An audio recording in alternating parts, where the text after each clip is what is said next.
Good afternoon and welcome to the Appellate Division First Department. Today we have over 6 hours of oral argument time requested. So as I call the calendar today, just request the time, not that you want, but the time that you need to make your arguments. Because as you already know, we are very familiar with your case. We've read the briefs and we know the issues. There may be some who are with us for the first time, and if that's the case, let me say that the white light on the lectern will go off when you have 2 minutes left, or if you requested less than 2 minutes, it will go on immediately. When the light turns red, that means your time is up. If the panel has further questions past the allotted time, we will continue to pose questions, and you will have the opportunity to respond. When I call your case, please rise and tell us who you represent and how much time that you are requesting. With that said, People v. Tyler Alvarez. Submitted. Freeland v. Chint.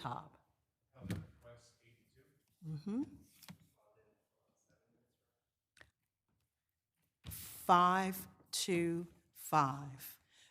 B. Victoria is submitted. HSBC Bank v. Keeling. Submitted. Bachilli v. 610 8th Avenue.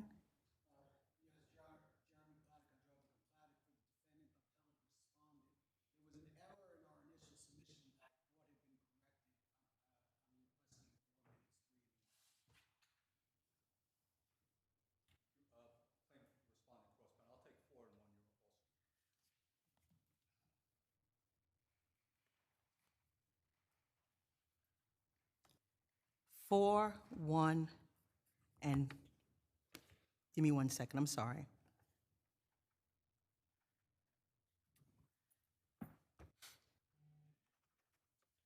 Four and four, okay? 4 and 4, thank you. People v. Casanova.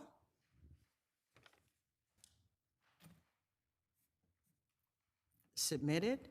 People v. Thomas is submitted. Arch Insurance v. Selective Insurance, that is submitted. Altieri v. Heil.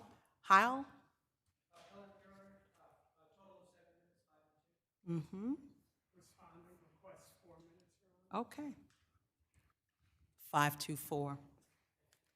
Leler v. Kotic. Mm-hmm.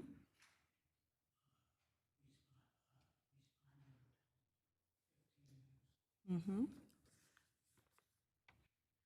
Let me just ask you, could you also file a reply? Do you want to be heard on that? I'm sorry. You filed a reply as well. You want reply? Yes, we do. Okay, so 5252, thank you. HBK Master Fund v. Nures, LLC. Mm-hmm. All right. 525. People v. Demetrius Harvard.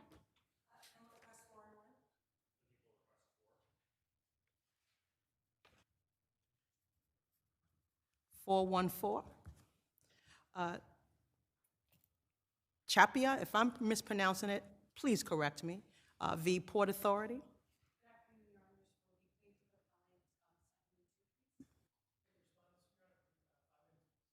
525. Cassella v. Cassella.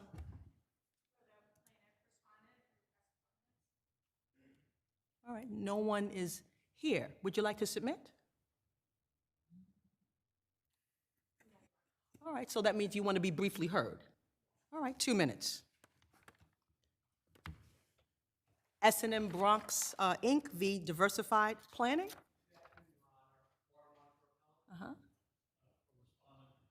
All right. 414. Valz v. Central Parking System. Good afternoon. For appellant 4 and 1. All right, 414. People v. Corey Allen. All right, 525. Richardson v. CE Solutions Group, that is submitted. Adler v. Troy is submitted. The first case, Freeland v. Chint.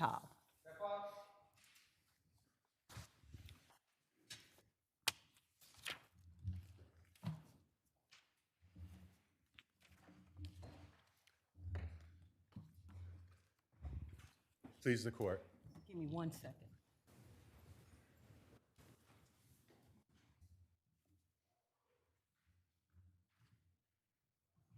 You may begin. Thank you.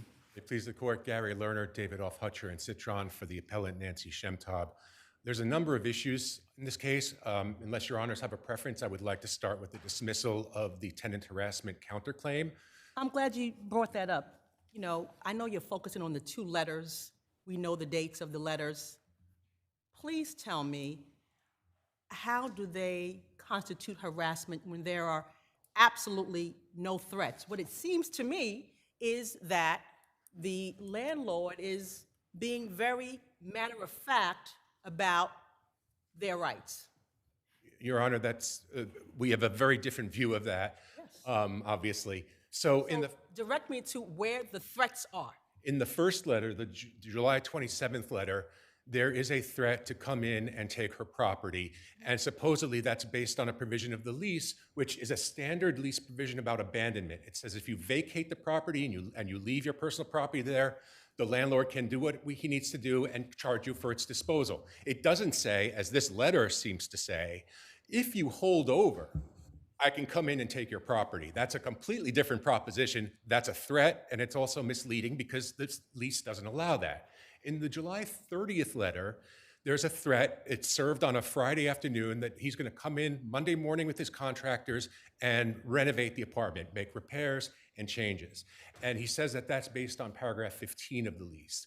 Paragraph 15 of the lease is another standard lease provision, and it's to prevent denials of access. So if there's a violation or the tenant below is complaining of a water leak from above. No, that's not all that you can do under that. That is, if I need to repair the property and you're in the property, I have the right to come in. But it has to be a repair.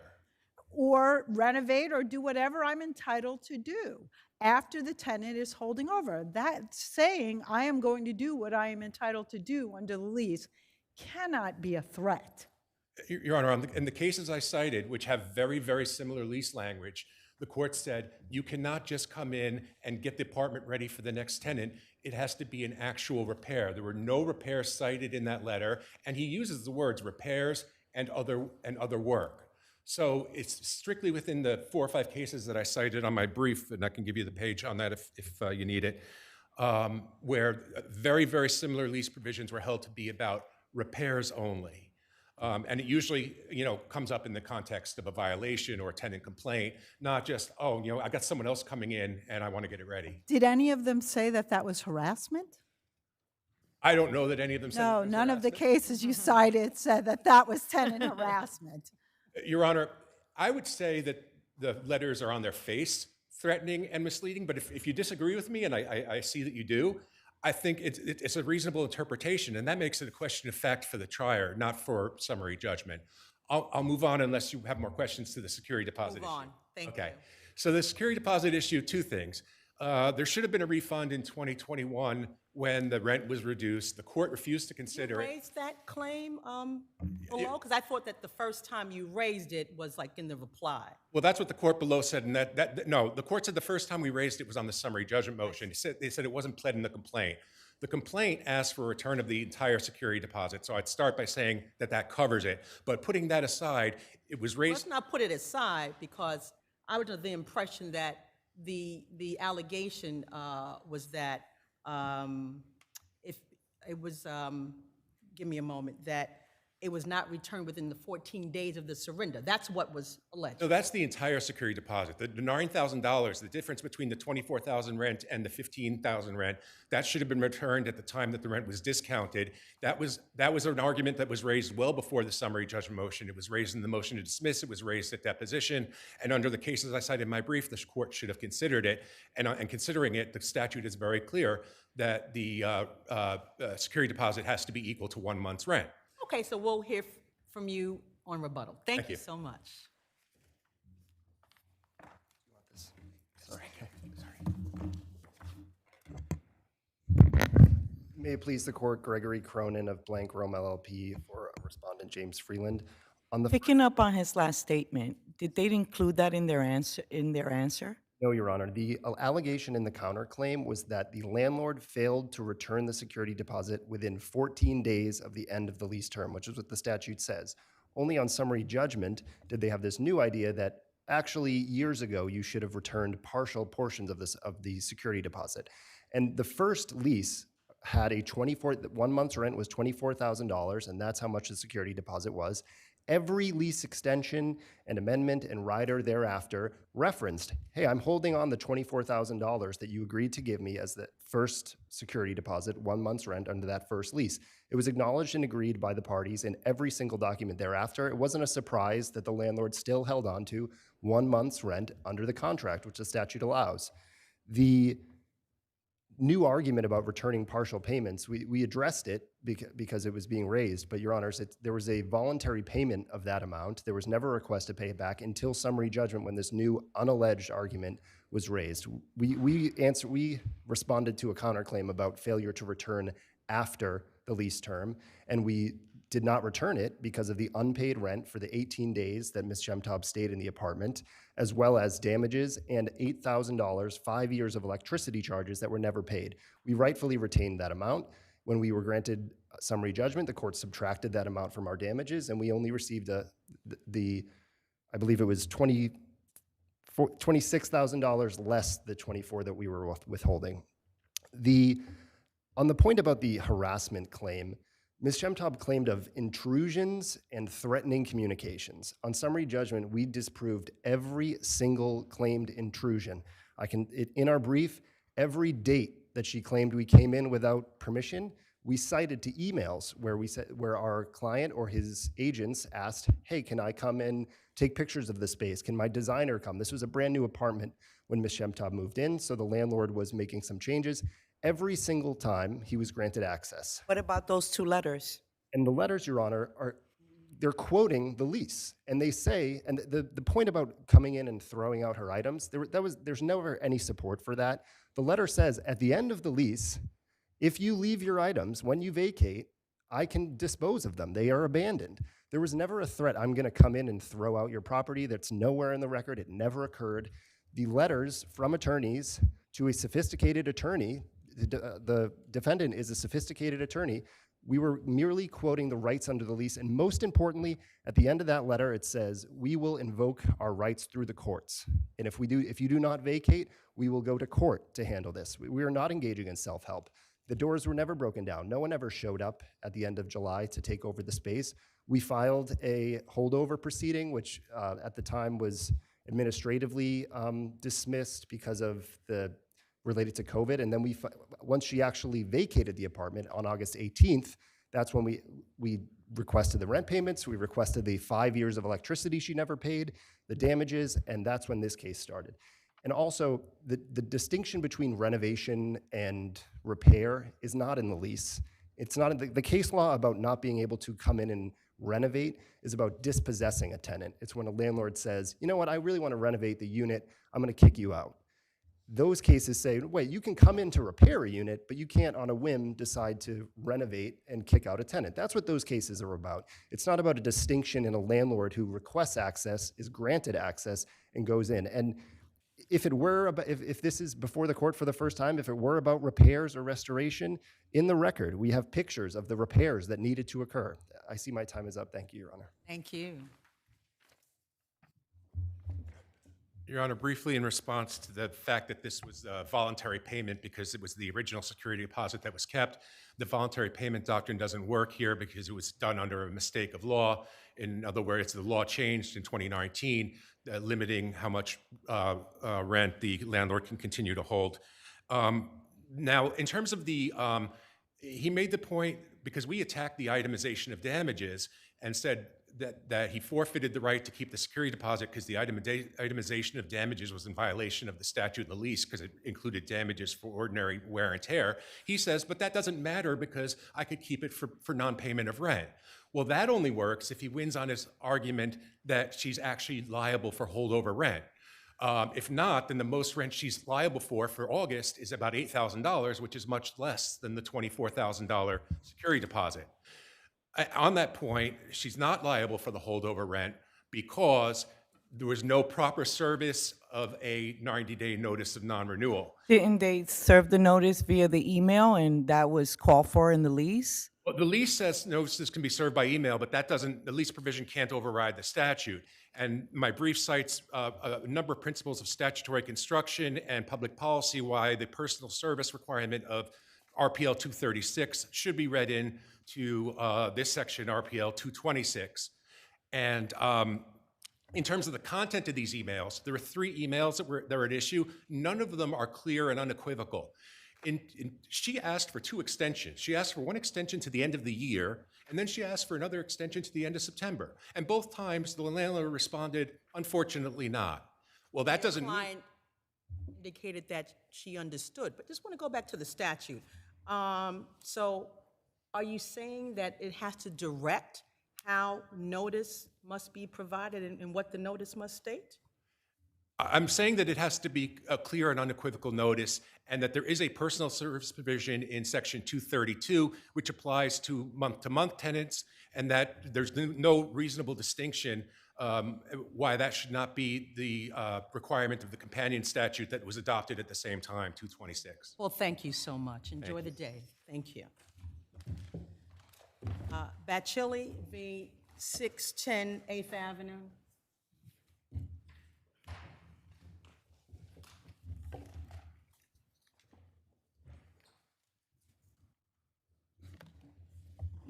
Good afternoon, Your Honors. May it please the court. I first want to thank you for your consideration of and allowing the argument. Jeremy Platic of Andrelic and Platic for the appellant. Can you put the mic closer? Yes, Jeremy Platic of Wonderful. for the appellant Thank you. responded. So this is a case where I don't believe there's a dispute that the stairs that were put into place by the tenant were in fact put into place by the tenant and then removed by the tenant. The court appears to have accepted in its decision that the landlord was an out-of-possession landlord based on the lease riders, but stated that there was a issue of fact with regards to whether or not the repair that had been done above the stairs was a significant structural design defect contrary to specific statutory safety provisions. And the issue we have before this court is that the specific statutory safety provisions that the court is apparently relying on were only supplied by plaintiff months after the summary judgment motion was made. And we believe that there was no reasonable excuse proffered for that delay. And we also believe that it was prejudicial because our expert did not have a chance on our summary judgment motion to specifically address those statutory violations and apprise the court of same.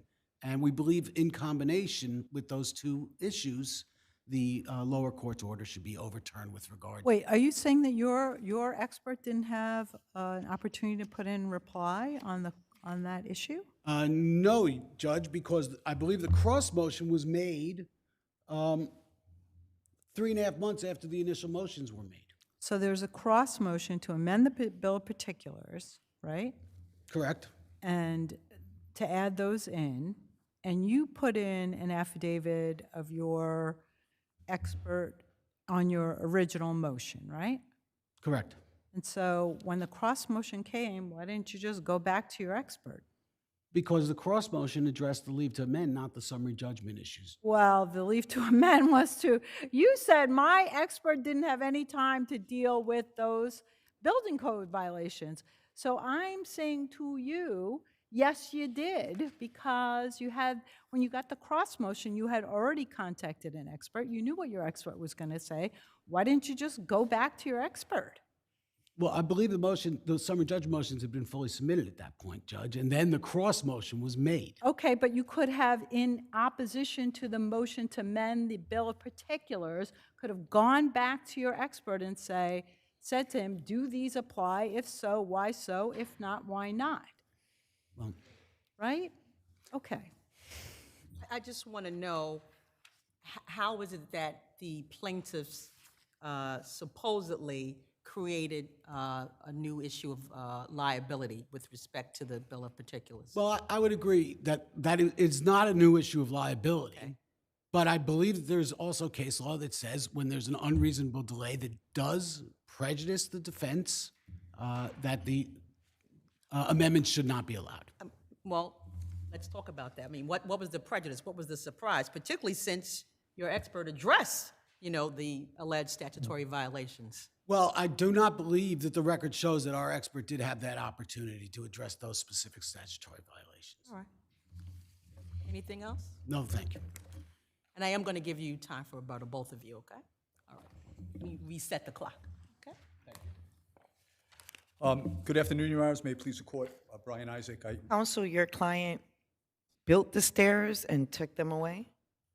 I'm sorry, I didn't hear you, Your Honor. It was the tenant that built the staircase and removed the staircase? Well, that's what he says. I know, I wanna know what you're gonna say. Yeah, it's not 100% clear from this record who did what when you read our expert's affidavit, and I will concede to you that it's. So then why are you moving for summary judgment if we don't even know who did that repair? Here's why, okay? First, the lease itself, my adversary's position that this is a triple net lease where there's no requirement for maintenance is just not right, textually, right?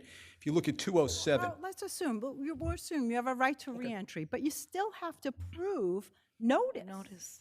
Yes, except when he's moving for summary judgment in order to get notice, he has to show when the area was last inspected. You moved for summary we judgment. did. And you're appealing the denial. We are. So let's talk about your motion. How do you show notice? So here's my position. Under your decision in Hayes against Riverbend, where there's a duty to have inspections, assuming that you accept my position that there is a duty to have inspections, and those inspections are not done, the exact words that we used based on the federal case is notice is imputed. We also I don't think that because you're I don't think any case says that because you're an out of possession landlord and there may be a defective condition that you don't have to show notice. I don't think that there's any case that says that. Especially if we don't know who did the defective condition. I understand your position. Just let me cite to the two cases that I'm talking about, because I know you've read them. One is Weller, and the other is Watson. They're in my brief. They both say that in a situation where the gravamen of the claim is that necessary inspections were not done, proof of notice is not required. That's exactly what those cases say. But you haven't even shown that that they did the repair that would require the necessary inspection. They don't have a general necessary inspection. They have a right to reenter. That's all. That's right. But as you know from the Guzman decision, right? The Guzman decisions. No, I think you're stretching it a little bit further. Listen, Judge, if I'm stretching it, you're going to tell me I'm stretching it. I'm trying to defend it. I get it. Not today. We're not going to tell you that today. Maybe in a decision, maybe. Believe me, I'm well aware of who's the boss and who isn't. I'm trying to respect. That's all. So the fact is that my position is you should certainly deny summary judgment with respect to my affirmative claim. That is my claim. My claim is that where you have proof that there's this gypsum hole in the second floor that the tenant may have created and the landlord may not have any notice of, simply because the landlord has a right to reenter, I don't think eviscerates the notice requirement. I think that's what I'm trying to say. Well, if you think that the cases say different, well, I guess we may be disagreeing. I'm giving you what my argument is. I understand your argument. I'm certainly not going to sit here and fight with you and say it's wrong. No, it's not going to do me any good. But I do think that there is case law out there, and that's what I'm relying on. I'm giving you my legal argument, that if there's a duty to perform inspections and you don't perform those inspections, I don't think it's fair for you to say, well, I don't have notice of it because I didn't do that which I should do. That's what I think those cases say. To the extent you disagree with me, you're going to disagree with me, and I'm going to lose on the summary judgment motion. Can I just have 30 seconds on this? Yes, you may. Thank you. I'm sorry, we didn't do anything wrong here with respect to the bill of particulars. We were begging for depositions. They didn't give us the depositions. And what happened was They gave us the depositions on February 28th. We filed a note of issue on February 29th. As soon as we got the experts report in, we gave them the supplemental bill of particulars, which wasn't a new theory. It just set forth the basis for the claims that were in the original bill of particulars. So you can't fault me for that. We didn't do anything wrong there, and I don't think that that's a fair argument to make. Thanks for listening to me. You have a minute. Even briefer. All of the evidence shows that the tenant is the one who installed the stairs and took them out. There are questions about, did the owner do this? Did the owner do that? When those questions were asked, they were references to the owner of the... What do you say to counsel's argument that if you have a right to re-enter, that means you must inspect, and that if you don't inspect, you don't have to, there's no requirement that you prove notice? It seems to me plaintiffs are trying to impose a duty on every landlord in the city of New York. It would be strict liability if you had a right to re-enter, right? That's correct. That's correct. And I'd also note that this was a latent defect at that. So if plaintiff wants to impose some sort of duty of inspection, they would have actually have to done some destructive testing to inspect this latent defect. Thank you. Yeah, let me just reset the clock for you, okay? I want to give you He's all ready the to go. time. I want to give you all He's the ready to time. go. I'm not sure I want all the time, but let me try with that. Judge Scarpullo, don't get angry at me. Just let me. No, I love the law. You love the law. It's a good. Great. I know where you're going. Just let me try to articulate it a little better than I did before. When you look at the Guzman decision, right? We had a triple net lease with Deitch. The owner had nothing to do with that, and in fact, the stairway at issue, which was defective, was put in by Deitch. Not only did the Court of Appeals say that there was an affirmative duty to inspect that was transferable to the owner, despite the fact that was a triple net lease, but the most important part of the case, and the things that we always get wrong as the plaintiffs, it's the indemnification. If you look at the last part of the indemnification issue, which you know because you deal with the indemnification issues all the time, the Court of Appeals actually said that was affirmative negligence. Now, maybe you're not going to go that far, but that's my argument. If it's an affirmatively negligent act and you have a duty to do it, you shouldn't be exonerated for liability because you didn't do that which you should do. And all you have to do is do some inspection. Here, there's no evidence of any inspection. The only thing they said was that Mr. Sasson did it, and he died a long time ago. Thanks for listening to me. Altieri v. Howe.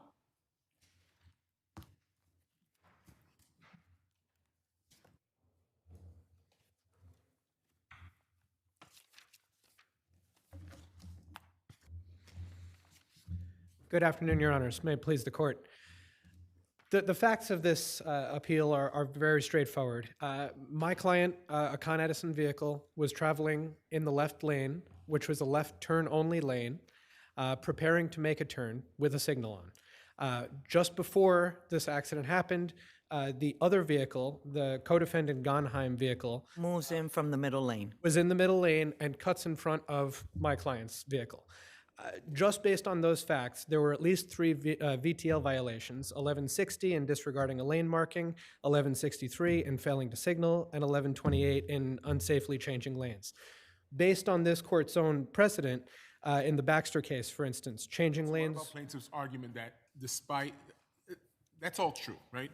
The several violations of the vehicle and traffic law by making that left lane from the center lane, which was a straight travel lane only, right?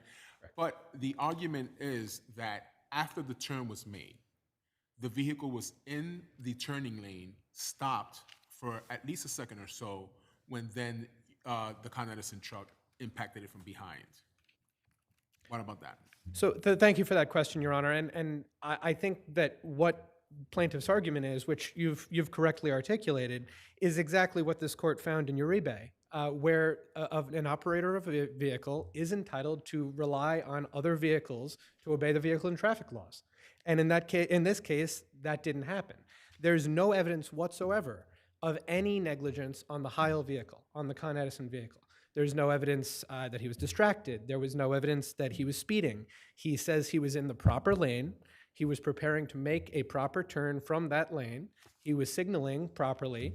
And this vehicle appeared in front of him, as you said, Your Honor, with at most a second or two before that vehicle stopped and the impact. That also invokes this court's precedent on emergency doctrine under Mitchell, that there was simply no time to react. Again, it's undisputed that the Con Edison vehicle had the right of way. The Con Edison driver actually even said it happened too quickly for him to even sound his horn, much less actually properly stop the vehicle. He couldn't even sound his horn in time. And one other aspect of this, the points of impact, which are the right front bumper of the Con Edison vehicle and the left quarter panel of the other vehicle, shows that it didn't even make it completely into the left lane. It was still partially into the middle lane when this incident occurred, which just further supports that there was absolutely no time for the Con Edison vehicle to react. Unless there are other questions from the panel, I'll reserve my time for rebuttal. Thank you. Good afternoon, Your Honors. May it please the court. My name is Michael Altman. I'm with the Altman Law Firm, and we're appellate counsel for plaintiff respondent Mr. Altieri. So counsel, since your client says, listen, the taxi was stopped for a couple of seconds, why is that even material? Why is that even relevant when we know the other car had the right of way? Because, Your Honor, it seems to me we're presented here with two incompatible versions of how this occurred. To be clear, under the defendant driver's version of events, the taxi is liable. There's no question about it. The defendant driver testified that the taxi cut in front of him and was still moving at impact. And if that were the case, that would be the end of it, and summary judgment should have been granted. But there is a second version of what occurred. The second version is given by Mr. Altieri, and I just point to 2 pages of the record that I think are dispositive. Those are pages 136 and 376 of the record. At page 136 of the record, Mr. Altieri explained that before the impact occurred, the taxi turned into the turning lane. It then came to a stop, and then after it came to a stop, it was another 1 or 2 seconds. So it was not 1 or 2 seconds altogether where the emergency Is the taxi disputing that it made the turn from the middle lane? No. So how could that be the scenario if it turns from the middle lane and this car is turning from the left lane? There's no way that the taxi turns unless it jumped the light. Are you saying the taxi jumped the light? No, I'm saying that it had enough time to, there was enough So it caught time in and front, you're space. saying it caught in front of the correctly turning car, and for that reason, Well, I there's an wouldn't issue say of fact? cut in front of it. Well, how could it I would be say then? it turned into It hit the lane the car, didn't when it? it had time to turn into the lane. That's the testimony. The testimony If I'm is, the first car to make the left and you're next to me, the only way you make the left before me is if you cut me off. There's no possible way that any other thing happens. Can we agree? no, You I think that agree you that could- that's the case under the defendant driver's testimony. But I believe that under Mr. Altieri's testimony, that there was both time and space to safely turn into the turning lane. He's the Con Ed first vehicle car. The Con Ed vehicle is the first car in the turning lane, right? according to the Con Ed driver. Is your client saying that he was not the first car? Correct. He said that he safely turned in front of him. From the middle lane. Right, absolutely. I agree with you yeah. that he turned from the wrong lane. But the evidence is, the testimony from Mr. Altieri is that he had safely turned in front of the car, then had Can you make time. that argument down below? Because my understanding is that his argument that the taxi was safely in the turning lane was made for the first time, not in Supreme Court. I mean, it's the same version of events. It's the not. bottom. There's a difference between saying that the car turned and then there was an impact a second later versus the car turned that was safely in the turning lane and then 2 seconds later there was an Right, impact. so they did not use the same terminology, but in the affirmation and opposition at the bottom of page 429 and the top of page 430. Also, the fact that he made, that it's conceded, I think, that he made an illegal left turn in violation of the vehicle and traffic law, doesn't that mean that he's at fault? No, Why not? because it wasn't a proximate cause of the accident if he had time and space to safely turn You're in saying front of the other vehicle. that even if he, under your scenario where he turns safely into the turning lane, a space of 1 to 2 seconds, that's enough time for the Con Edison driver to. No, if I agree with you that if it was 1 to 2 seconds, the answer would be no. But it was that he had time to safely turn into the lane, then come to a stop, then it was 1 to 2. He's Counsel, using I'm the fact that he made an illegal left turn to his advantage. Not to his We gotta- advantage, we I'm gotta- just we gotta saying it give wasn't. We got to give him the benefit of the seconds that it took him to make that illegal left turn plus the 2 seconds. That's what you're arguing.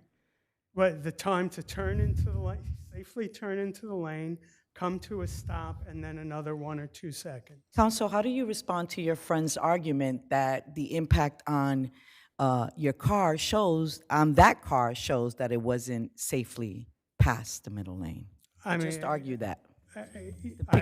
all I would say is that what the impact shows is that this is a hit and rear.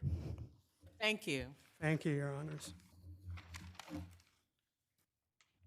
Very briefly, Your Honors, I just want to point out what Your Honor pointed out. Not only was the safely within the lane argued for the first time on appeal, there's also no facts to support it. The plaintiff's actual quote, which is specifically stated in the brief, there's quote, "The driver made a left turn on 155th Street from the middle lane. He stopped in between the island waiting for the light to change, and the accident happened a second or two later." That's it. There's nothing about safely. There's nothing about more than a second or two. This is all speculation. The only other thing I would point out is that in terms of any dispute or disputed facts or conflicts of fact, co-defendant's precluded. Co-defendant never appeared for testimony. There is no version of events from co-defendant. Plaintiff, to his credit, was a backseat passenger staring ahead of him at the seat in back of him. He didn't see the Con Ed vehicle beforehand at all. Didn't he say he didn't know whether the cab driver made a signal? He had no idea about the signal. He basically knew nothing other than literally what I just read. So there's not only is Heil's version of events certainly shows no negligence whatsoever and an entirely sole proximate cause on the co-defendant vehicle, but nothing is disputed because plaintiff just doesn't know enough facts to actually dispute anything that the Con Ed vehicle said. Anything else, Your Honors? Thank you. Thank you so much. Leler v. Kotic.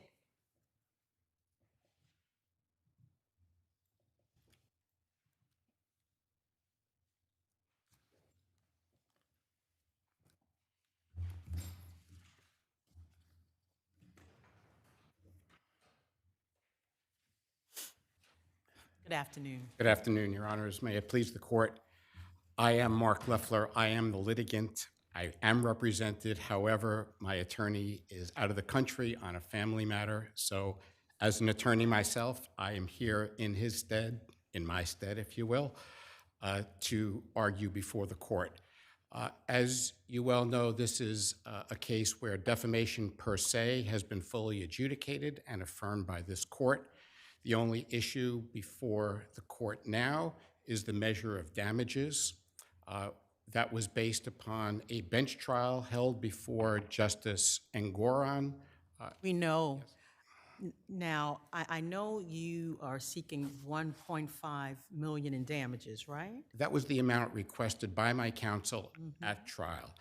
I will acknowledge before this court that it was a demand and not an expectation of the adjudicated amount.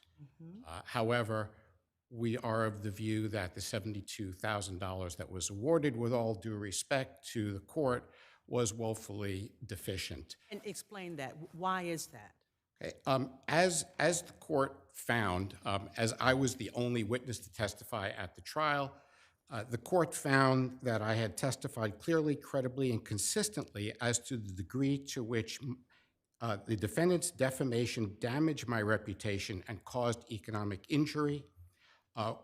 We both of us, attorneys, practice in the world of dental malpractice.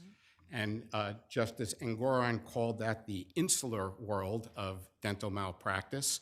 And within that small insular world, everybody knows everything. So there were situations, as came out at that trial, where third parties were frequently questioning my good faith and even assuming that I had acted inappropriately in some way.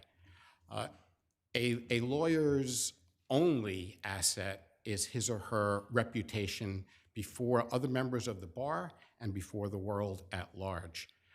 There are significant cases of precedent where much larger amounts, even larger amounts than we actually seek here, have been awarded and upheld for seemingly nothing more or less than what was done in this situation. Now, I know that you were the only witness, at the hearing. Yes. And you stated a few minutes ago about the economic harm. My question is, what evidence did you present to indicate that? Okay, well, there was no actual economic harm that can be proven. Some of it is we have to consider that there's a possibility. However, in the Cantu case, which is a good precedent, another defamation per se case, where defamation per se does not require proof of economic Right, we know that. And in the Cantu case, even without that, given very similar and analogous situations, a large amount of money was awarded simply based upon the loss of reputation. And the reason why I posed that question to you, yes, we know about the various questions that were posed, but didn't see anything as, people did not want to work with you, people did not want to retain you because of defendant's conduct. That is correct, Your Honor. I cannot say that to you. I can simply say reputation in the general ether was clearly affected based upon questions that were posed to me in various types of situations, legal and quasi-legal, essentially social in the legal channels in which I traveled. Anything else? No, Your Honors, I thank you. Okay.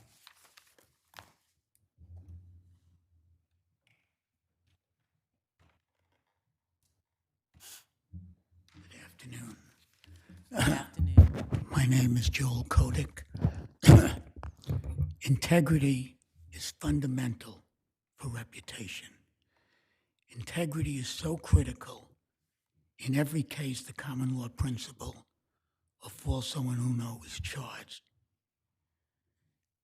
Mr. Loeffler twice represented at trial there is metal, that he said there was metal on 2 teeth based on the clinical correlation. Counsel, if I may, let's just focus on the amount of damages, because that's what's at issue, not the liability. So I think we should just focus on the 4 corners, which is the damages award, not the conduct, because that's already been addressed. In all due respect, Your Honor, We all know what that term means, so I'd like you to talk about the damages. yes, Uh-huh. but in defamation, if somebody's reputation is so bad they cannot have damages, and what was proven at trial is this man representing, and that's why it's important. Wait, did you Twice. put in any evidence at the trial in front of Judge Engoron? That's, I love that question. I was precluded from presenting any witnesses, and in spite of it, I got in the following evidence, which is what I was trying to tell you. Okay, so what, I had through Mr. cross-examination, you mean? Yes, Okay. Mr. Loeffler testified twice. It's in my papers, the quotes. He said that he relied, first we have to understand the defamation, which has really hardly ever been defined in 7 years. I, an orthodontist, at a trial, accused Mr. Loeffler of saying there was metal on 2 teeth, which was 100% a lie. simply to exculpate his client from legal liability. At trial, he said twice that the reason he made that representation was he relied on the clinical correlation of his defendant. Now, his defendant... What has that got to do with the damage to his reputation Because I'm because trying of to your defamation? Because I'm showing, and then I will get to that.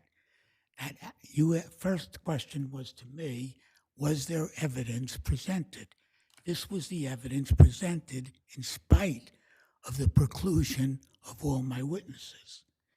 He said that his client had zero opportunity to correlate. That was the whole theory of his case. He only treated June 8th, June 16th, and somebody else after, which was a monumental lie, placed the medal, which is a monumental lie. He also said, when I asked him, Dr. Loeffler, before you represented that there was metal, did you yourself review the x-ray? Dr. Loeffler responded, no, it was not my role in that case. Now, give me a break. No doctor with 8 years in training to become an oral surgeon, viewing x-rays every single day, 10 years treating patients, reading x-rays every single day, 15 years bouncing around from one firm to another, reading x-rays every client that walks in the office, 5 years as a defendant's attorney, bouncing around from another firm to another firm, doesn't read x-rays. All these were lies to hide his mischief. What does that show? Wait, let me see if I understand you correctly. There's an underlying action. The plaintiff in this action represents the defendant in that action. He presents an expert, right, who's going to testify as to what the expert sees in some x-rays, and the expert comes to his opinion based on his review of that particular x-ray, correct? Correct. And then you're saying that because that expert lied, then the plaintiff in this action somehow knew that he was going to lie, because the plaintiff in this action is himself a doctor and should not have presented that expert. Is that the argument? You know what? You can answer that on rebuttal. I'm now going to hear from counsel. Thank you. Can I answer the question on damages? You can answer that on rebuttal. Thank you. Your Honors, I waive any further time that Counsel, I have a question for you. You waive time? No. I have a question for you. Yes, Judge. So 72,000 was not good, and 3.5 million wasn't accurate. What's a good number? Well, I had said that 1.5 was a demand. What is a good number? Well, what I would suggest, based upon some precedent, is that between $500,000 and $750,000 would be a reasonable and fair amount. Thank you. That's my suggestion to the court. Thank you. We'll now hear from you. There were when you asked the question, what are his damages? He said, people are talking about him. And if there's no evidence people are talking about him, if people are talking about him, it's not from Mr. Kotic. It's from it could be from Mr. Mutz, because he was an attorney who called him a liar in open court, who he was throwing under the bus, blaming for the defamation. It could be Mr. Tomaszewski, who was another attorney at court, who called him a liar and said who he was throwing the defendant under the bus. It could be from the experts, Dr. Rausch, who he uses in previous cases. It could be Dr. Judkowitz, who was an expert. It could be Dr. Chester, who called him a liar in open court, because they heard these people say it. They could be talking about it. There's no evidence anyone else did. It could be Dr. Weingarten, who called him a liar and said no medal was placed, no one or two savers placed copings, and nothing else. we didn't hear from those experts. You said, Your Honor, and I understand that question. There were experts at trial who testified, but they didn't testify at the defamation case. In fact, one of those experts I subpoenaed, and he precluded him by motion from testifying.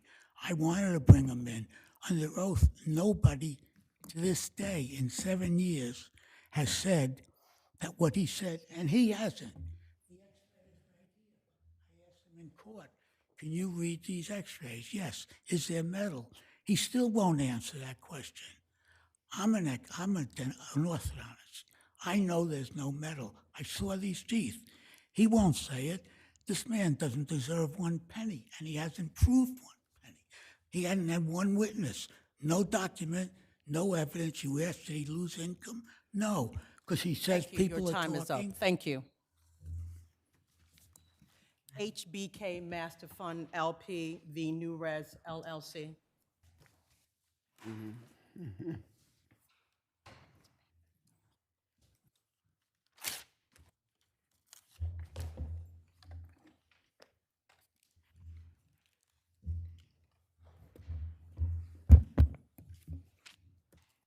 May it please the court, Blair Adams on behalf of the appellant HBK Master Fund LP. This appeal concerns whether HBK, or any other investor for that matter, has standing to challenge respondent NRZ's underpayment of the termination price it owed when it exercised its option to purchase the remaining mortgage loans from a residential mortgage-backed securities trust. Let's talk about that, because I'm wondering, how did the plaintiff have sufficient voting rights to even bring suits when it was zero? The balances were zero after the November 29 termination of the trust. Can you walk me through that? The balances were only reported as zero because of the miscalculation of the termination price itself. Had the correct termination price been paid, and had you recognized the requirement to pay the additional termination price that wasn't paid, the $3.25 million underpayment, there would have been 2 things. No basis to write down the remainder of the Class C certificates, which were the only certificates with a remaining balance prior to the termination payment that were not repaid from the termination payment. So there's no basis to write down the certificates other than the incorrect calculation of the termination price by the master. You said incorrect calculation. Did you ever challenge the calculations? We did challenge the calculations, Your Honor, in this lawsuit. No. 4 years later?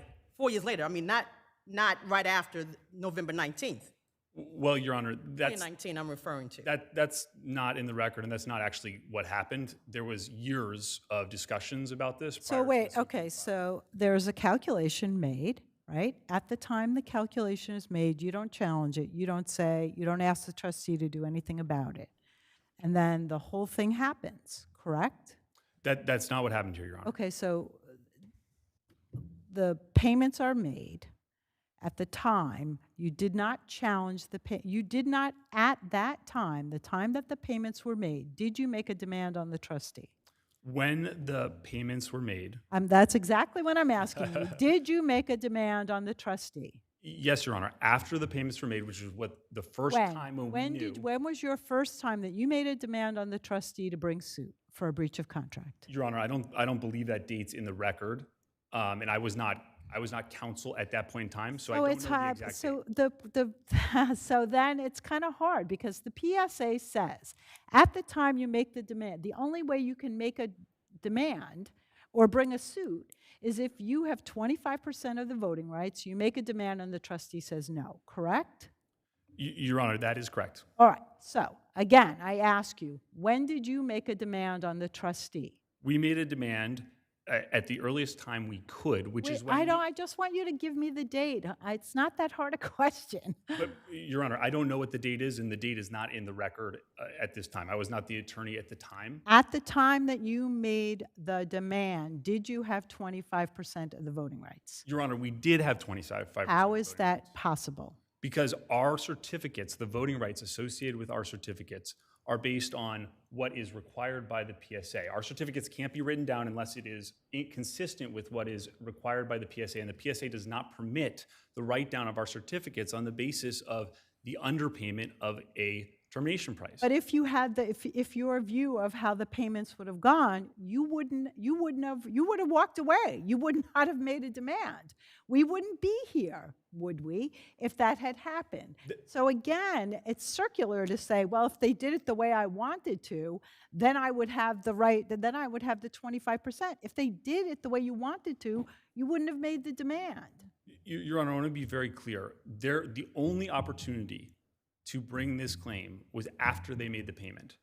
So under that reasoning, Your Honor. Okay, so let me ask you this.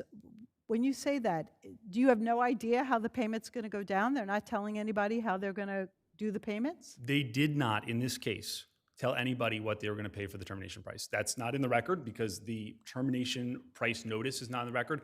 I went back and looked at it. There is no reference to the termination price. That's pretty typical for what happened during this time period in these types of claim calls. So when you got, right, but so at the time you got you didn't get paid though, you got a notification at that time, right?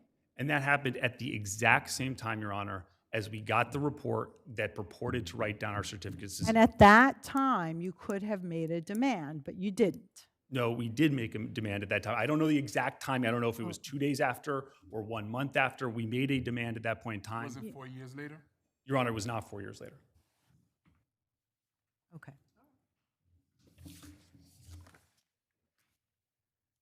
Good afternoon. Chris Haupt of Mayor Brown for the Master Servicer. To start with Justice Scarpulla's question, at NYSIF 55 in paragraph 3, Mr. Adams' declaration says on October 10th, 2023, so 3 years and 11 months after the trustee, not the servicer, the trustee reported the certificate principal balance as being zero.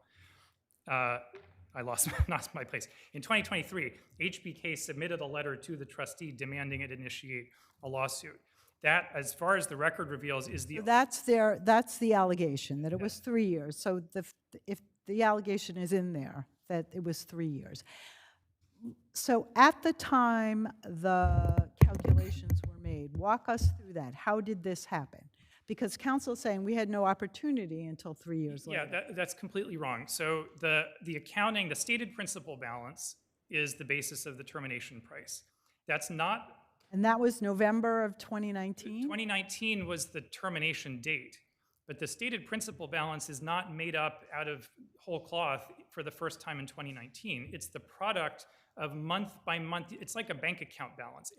Every month, the servicer under Section 404 is required to report losses that occurred in the prior month. And so during the Obama administration... No, we know that. But my question is, the month before the termination, were the numbers different? Did the numbers... Did counsel have 25% the month before or 2 months their before? voting rights. No, they had 0.1% of the voting rights the month before. The entire time, up until the time of the termination. I think what's in the record is just the month before and then after. I don't think it's likely that they ever had 25% of the voting rights. So the claim would have to be the argument that the court rejected in STS Partners, that by virtue of termination, they have more voting rights than they did before. And that was not a successful... Right, agreed. But I think what they're saying is different, which is because of incorrect calculation, they didn't have 25% voting rights. Well, and they're simply wrong about that. The reason that they had a zero principal balance after termination, and again, that's a claim they should bring against the trustee if they believe it. That would not be subject to the no action clause. But they're simply wrong that their certificate principal balance is based on their hypothetical recoveries in the future, right? If they win, then maybe they'll get money. But what the no action clause says they have But they actually will, because you wrote it down. And so the class above them gets 1.25, and then they're fully paid, and whatever left, they'll get, right? Isn't that correct? So again, my client did not write down anybody's certificate balance. That's the trustee. I'm sorry, right, the trustee, right. Again, what they have to have under the no action clause, they have to be entitled to voting rights, not money. The way they're entitled to voting rights under that defined term is they have to have a certificate principal balance. And here's where they go completely off the rails. The certificate principal balance is another defined term, and it says nothing about what money they're entitled to. It's at page 141 of the record. And the CE class is defined in the last sentence of that definition. It's their balance is the excess, if any, of one complicated thing over another complicated thing. And all you need to know about that is they never argue about any of those things in their brief. They just say, we're entitled to money, and you can forget all the definitions. Specifically with respect to the $51,000 balance that they claim, that's based on the assumption that their balance carries over from month to month. But it's your burden on the motion to dismiss to show that they didn't have the 25%, right? Well, I mean, they were the ones who moved for judgment on this point, and they said you can decide based on their petition alone and the contract. The documentary evidence shows that the trustee determined that their balance was zero. The reason their balance... One second. I thought that you moved to dismiss the complaint. We did. On what ground? On limitations and preemption, among others. They then cross-moved for judgment on the pleadings. But they haven't moved, they haven't appealed that, right? So we're just talking about your motion to dismiss based on what grounds? Well, their appeal is from the order dismissing the case. Right. And that was based on Judge Maisley's decision on the no action clause. On the no action clause, right? And you haven't cross-appealed. Well, we weren't aggrieved by that decision. We won. Okay. So we are now talking about your motion to dismiss on what grounds did you raise on your motion to dismiss? Primarily limitations and preemption. Limitations being no action clause? No, the statute of limitations. Oh, statute of limitations. Claims are untimely because they're challenging accounting determinations that were made years and years before termination. I see that my time has expired. But yes, thank you.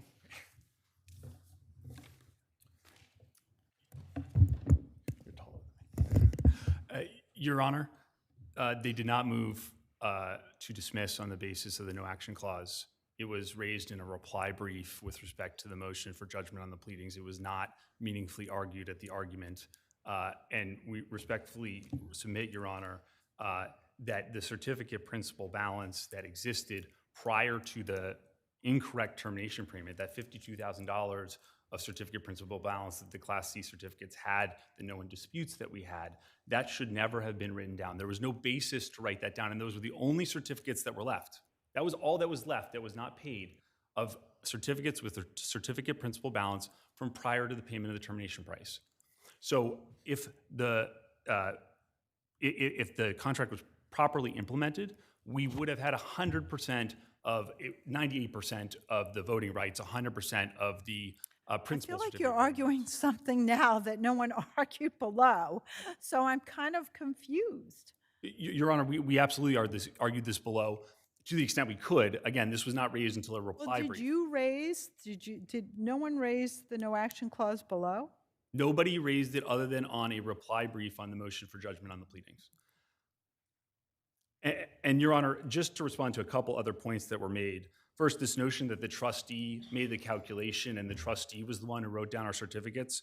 Section 4.03 of the PSA, which appears at R252, states that the master servicer provides those calculations to the trustee and, quote, the trustee shall not be responsible to recompute, recalculate, or verify any information provided to it by the master servicer. This was the master servicer's calculation based on their incorrect calculation of the termination price. They were the ones who were responsible for writing down the certificates. And the first opportunity that we had to address it was after the certificates had already been improperly written down on the basis of the very conduct that we have filed this lawsuit to challenge. And last, I see I'm out of time. I'll let you finish that sentence. Thank you, Your Honor. Lastly, the notion that because we sent our formal direction and indemnity and demand letter in 2023, that was when we raised this issue. That's just not accurate or true or how this actually happened. There were That's years. what you pled, right? So we pled, Your Honor, that we sent our formal demand in 2023, and that's because those were the requirements that we needed to do to meet the no action clause. However, we've tried to work with the trustee and with That the master. doesn't count for purposes of the contract, right? You have to make the demand. You have to make the demand in accordance. You could be talking however long you want. The first time you make the demand is you make the demand under the terms of the no action clause, not we're discussing with them for years and years and years, right? Correct, Your Honor, but that's why we made sure to make the demand within the statute of limitations period. We tried to negotiate when that didn't work. Thank you. Thank you, Your Honor. People v. Demetrius Harvard.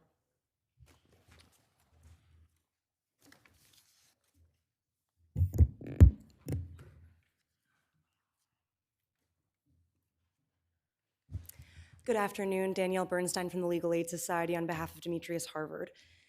This court has repeatedly, as recently as this morning, reiterated the essential principle that people who suffer from mental illness are inherently less culpable for their crimes.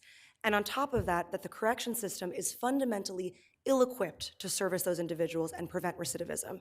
And that is exactly what is in play here.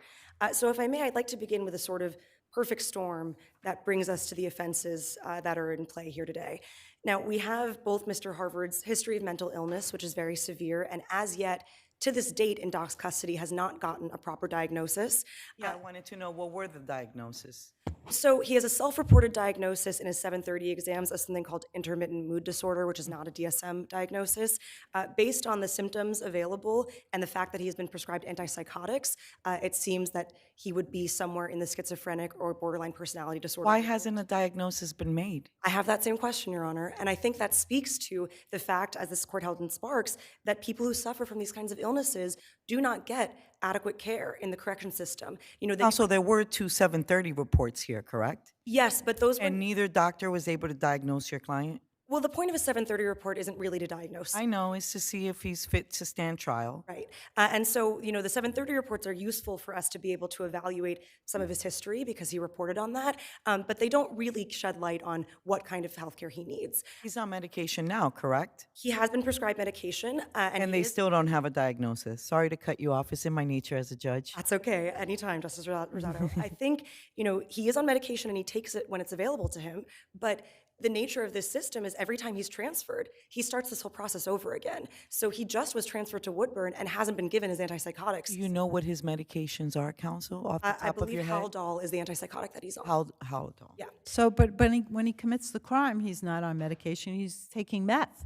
So how is it better for him to be out and taking meth than in and taking Haldol? So a couple of things, Your Honor. First, he has one incident in the record, right, where it's mentioned where he says he was on meth at the time. He doesn't have a history of substance abuse. So there's not really a risk in this record of him coming out and, you know, falling back into that pattern. Except of the fact that he was taking meth when he commits the offenses. Yes, and in there's Thompson, the risk. And in Thompson, Your Honor, where the client in that case had an addiction to K2, which induced the psychotic episode there, this court still reduced the sentence with the understanding Let me ask you about that. Is there an allegation that when he did what he did in this case, that he was suffering a psychotic break?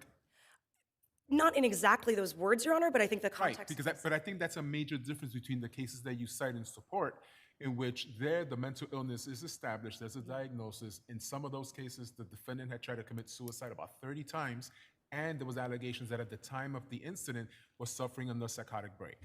Your Honor, if I may borrow a term from our civil colleagues who've come before you today, I think there's a bit of a res ipsa loquitur element to these offenses. I thought you would say that.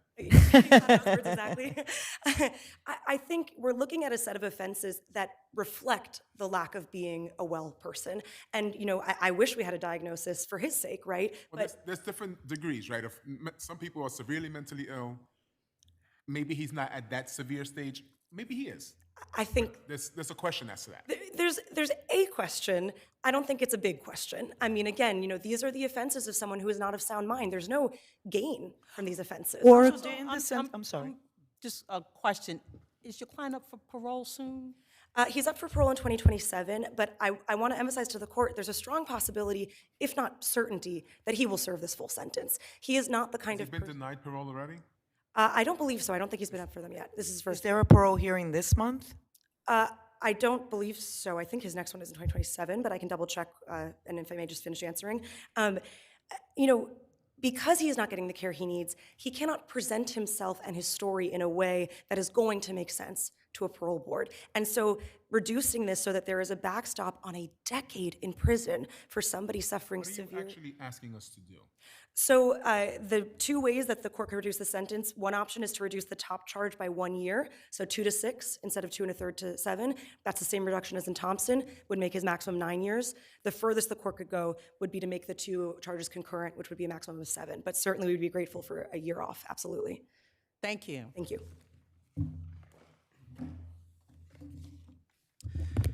Good afternoon, Your Honors. ADA Ethan Solomon for the people. Your Honors, the sentence in this case was not excessive. It was carefully considered by Justice Ward below, who was intimately familiar with all of the facts of defense. So all this was before her? All of this was before her, and indeed, Justice Ward rescheduled defendant's arraignment so that he could have time to consult with a mental health professional prior to being arraigned. So And this plea dispensed with 3 other felony charges in the case, correct? Yes, Your Honor, and is a below maximum sentence that was under the people's recommendation in this case. And the court ordered protective custody for the other issues that the defendant was having? Yes, Your Honor. Is he in protective custody now that you know?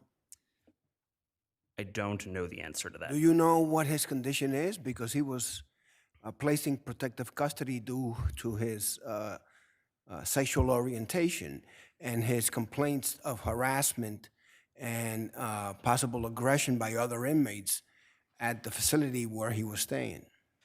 To the best of my knowledge, Your Honor, defendant has not been assaulted or harassed in custody. To the best of your knowledge? To the best of my knowledge, Your Honor. Defendant's crimes in this case were... Is there any evidence that he was on a psychotic break when he, I mean, these are 2 pretty serious crimes, right? Yes, Your Honor. Was there any evidence presented that he was in a psychotic break when either crime occurred? No, Your Honor. Could it be that he was high on meth? It could be, Your Honor. I think that's what he said. Not that I was in the middle of a psychotic break, but I was high on meth when I did that. I believe you're correct, Your Honor. Okay. These were calculated, considered offenses that required... Did he have any prior felony convictions when he committed these offenses? I don't believe he had any prior felony convictions, Your Honor, just the string of misdemeanors and several orders of protection against him, but I don't believe... A string of misdemeanors, not a string of felonies. I don't believe so, Your Honor. Are you contesting that he's suffering from mental illness?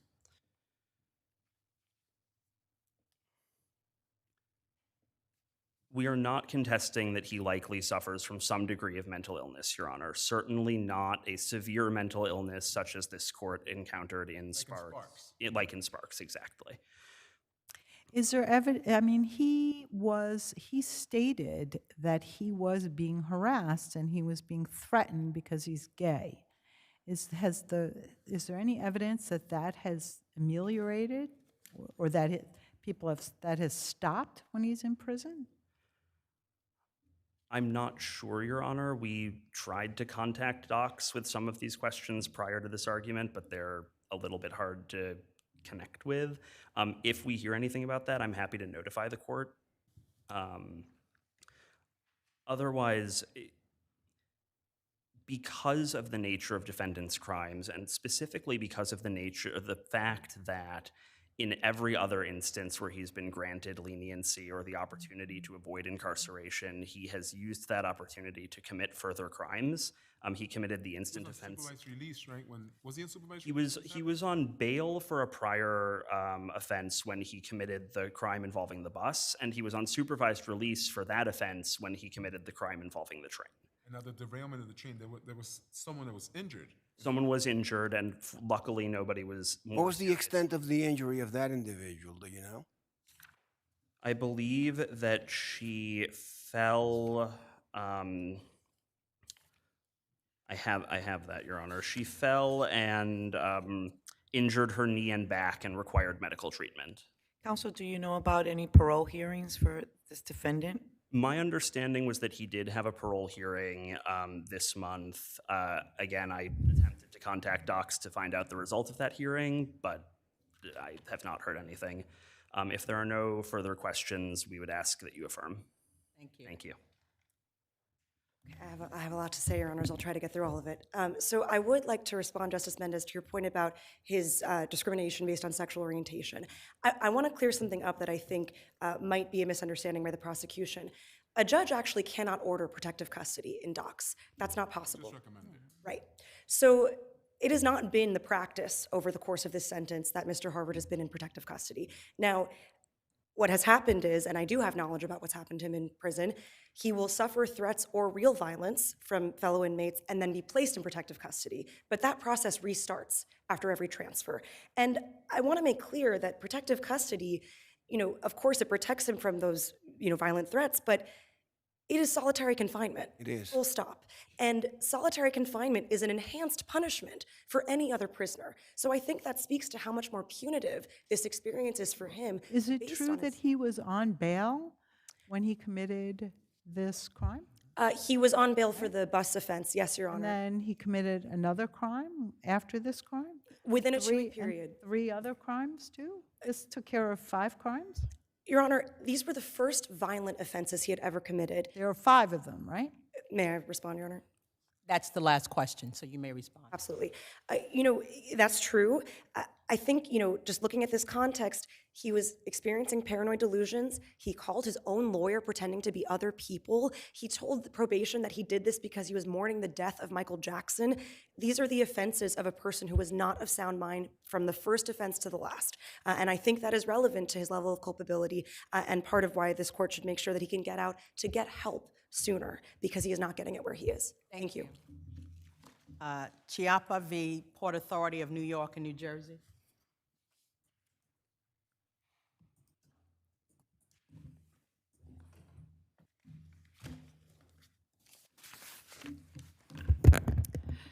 Good afternoon, Your Honors, and may it please the Court. My name is Kristen Gianaris for the plaintiff appellant, Mr. Michael Chiapa.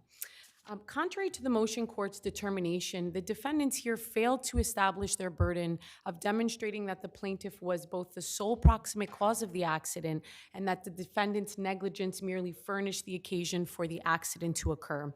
First, with respect to the issue of sole proximate cause, the record does not support the conclusion of the motion court that plaintiff elected to lift this crate in a manner that was so haphazard and incautious as a matter of Well, law. this is a very heavy crate. It's, what, 400 pounds? Plaintiff estimated it was 400 pounds, but he also testified that he attempted to lift that crate with both hands, a critical point that the motion court overlooked, and with the help of an experienced coworker, and with the realization that half of the 400-pound weight was already on the pallet jack and was being supported by it, substantially reducing the amount of weight he would have to lift. So in that sense, saying that 2 construction workers who lifting an approximate 200-pound load between the 2 of them is, incautious and so haphazard as to render plaintiff the sole proximate cause as a matter of law doesn't really hold here. In fact, Mr. Bellesi, his coworker, didn't even believe that this was unsafe or unreasonable. In fact, he testified that it was a, quote, no-brainer to proceed in this manner. And this That is is because actually they needed to move that load because they had been told to move that load. correct. And they were doing all of this in furtherance of the defendant's express directive in that regard.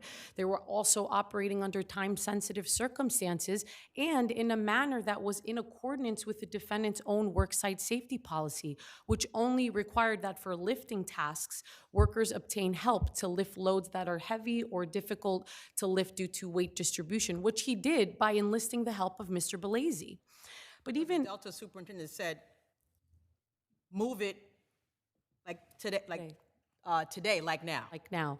And this happened at 12:55. He was leaving at 2:30, and he had 9 more crates to move.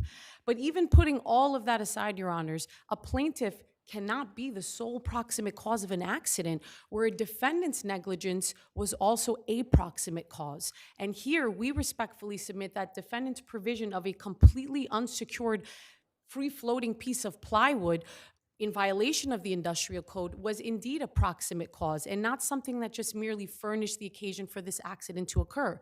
They gave him this free-floating piece of plywood specifically for the transport of construction equipment on this job site over the expansion joints, which were like a little height differential. So was the pallet jack that he was using the only piece of equipment that was going to be rolled over this specific piece of plywood, or was there other type of equipment that was going over this piece of plywood? Well, if you're asking if this was the proper equipment for the job, No, I'm asking whether or not that piece of plywood was sufficient for him to have used that pallet jack. It clearly was not, based on the unrefuted testimony of at least 2 witnesses describing the significant movement of the ramp as this heavy loaded pallet jack with a 400-pound crate was being maneuvered over it. So that's precisely what happened. Complaints about the ramp being unsafe and the boards peeling up? Yeah, correct. There was. Mr. Joe Service, plaintiff's supervisor, testified to that, that this was constantly being brought up to Delta and its contractors about this being unsafe. He described this as very dangerous, and there was testimony that this was a constant situation that the workers were dealing with. It was described as the ramp was made of free-floating plywood boards that were neither affixed nor secured to the ground. Correct. The testimony is undisputed in that regard, Your Honor. Now, did defendants present any evidence that there were alternate means to perform the work? They did not present any evidence in that regard. The pallet jack was the only way to do this. Plaintiff testified that the other ramp was blocked with materials and was completely unusable. And the only means he had to do this was with a pallet jack over a ramp that was completely unsecured. And under those circumstances where there is an obvious direct causal relationship between the defendant's negligence and the happening of the accident and plaintiff's immediate response, his predictable response, in fact, to address the situation by lifting the crate in a manner that was not so haphazard or incautious, does not support the court's conclusion that this merely furnished the occasion for the accident to occur. Well, now, there's some part of the record that talks about other workers that could have helped your client move this pallet.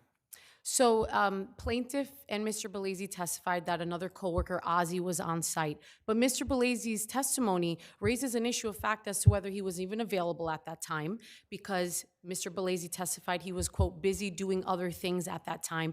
But even if he was available, Your Honor, the decision to proceed in this manner without him is neither unreasonable or imprudent under the circumstances, where, again, 2 experienced construction workers believed that they could lift a 200-pound load between the 2 of them. They believed it was a no-brainer to proceed in that way.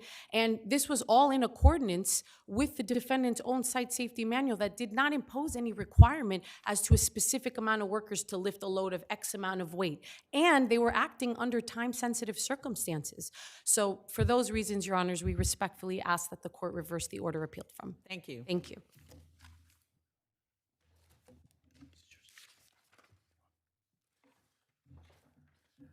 May it please the court, Brendan Fitzpatrick, counsel for the respondents.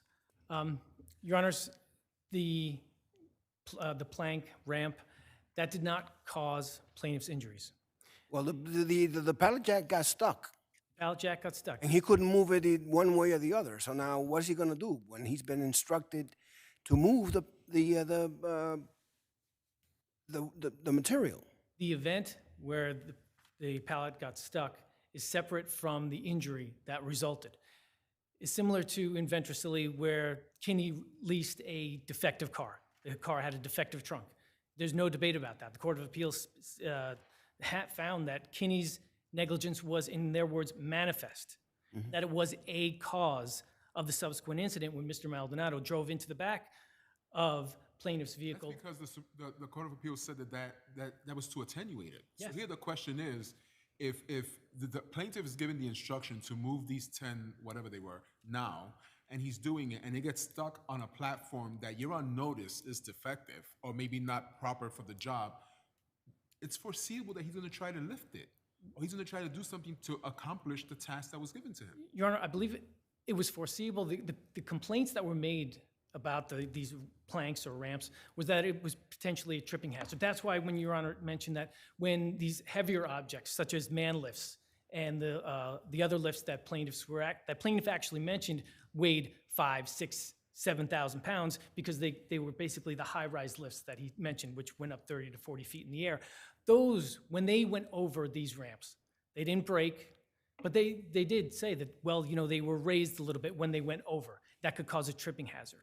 And we're talking about Ventricelli, which you're relying on, but in that case, that was the third party, correct, that caused injury? That was a third party, no? Yes, and in this case, Your Honor, plaintiff... That's not what we have here.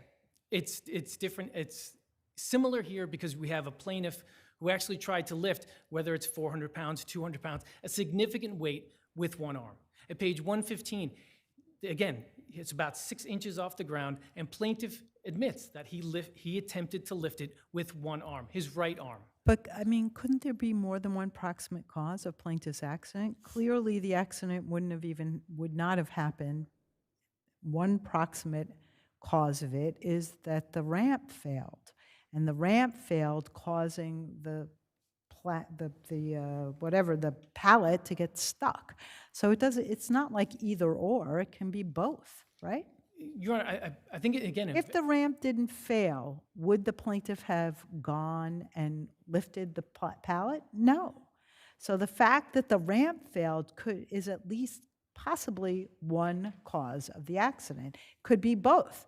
Maybe he should have done something else, but that doesn't mean that they're not also causes, right? I think, Your Honor, according to Ventricelli, and even this court's decision in Starks against R&L, again, the court doesn't go back that far with respect to cause. Again, the Court of Appeals of Ventricelli... It's at the same time. It's not that far. This happens, and the ramp fails, and he tries to lift it to get it out of the failed ramp. It's the part of the same process. There is, again, Your Honor, once the pallet falls into the expansion, it fails and it goes into the expansion joint. At that point, there's a deliberative process by plaintiff and his coworker saying, we're going to lift it. We're not going to wait for Ozzie, who plaintiff said was on his way. We are going to try and lift it. But not just that, it's just plaintiff If the ramp had not failed and he was able to pass it over without a failed ramp, would the plaintiff's accident have occurred? No, Your Honor, but again, the same facts were found in Ventricelli. You're arguing superseding, right? But maybe it's concurrent. Maybe there are two. Again, Your Honor, I think it is not entirely foreseeable that a plaintiff will try and lift such a heavy object with one arm. Just want to go back.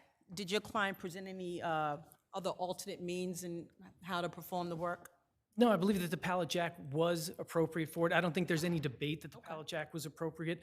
Plaintiff had used the pallet jack earlier in the day and at earlier times to move. The pallet jack, the issue was the ramp. Right. Yes, but he used this pallet jack to move crates over this and without incident. Granted, he said that they weighed less, but again, the pallet jack was the appropriate device. It's simply that this instance, when the ramp failed, it got stuck. And it was plaintiff's decision. That ended I believe the causal nexus, but it was then plaintiff's decision to lift it. If he had tripped, or if something happened while it got caught and that it pulled him and he was injured that way, I wouldn't have the same argument here. But there was, again, a deliberative process where plaintiff decided what to do next on his own, and that was to lift it with one arm. Thank you. Thank you, Your Honor. Very briefly, Your Honors, here under the facts of this case, it was entirely foreseeable that under these circumstances, the plaintiff would attempt to lift this crate. He was doing so in furtherance of a directive from the defendants, and his attempt to move the crate cannot be seen as an intervening, unforeseeable act in this under these circumstances. Was this the first crate that he tried to move across that ramp? Yes, this was the first crate. And he had how many others remaining to move? 9. 9 more. Yes. And he had to do them right away. Mr. Gene, I believe his name was, testified, or plaintiff testified that he said, you need to move these today, like now. That was around 12:55. His workday was ending at 2:30. He had 9 or so more of these crates to move. So he had to do this. This is entirely foreseeable. This case is nothing like Ventricelli, where obviously there's a attenuated relationship between the defendant's negligence and the happening of the accident, which simply does not exist here. For those reasons, Your Honors, we ask that the order appealed from be reversed. Thank you. Thank you. Have a nice day. Cassella v. Cassella.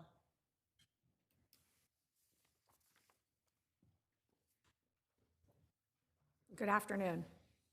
I represent the plaintiff respondent. For ease, I will refer to him as the husband.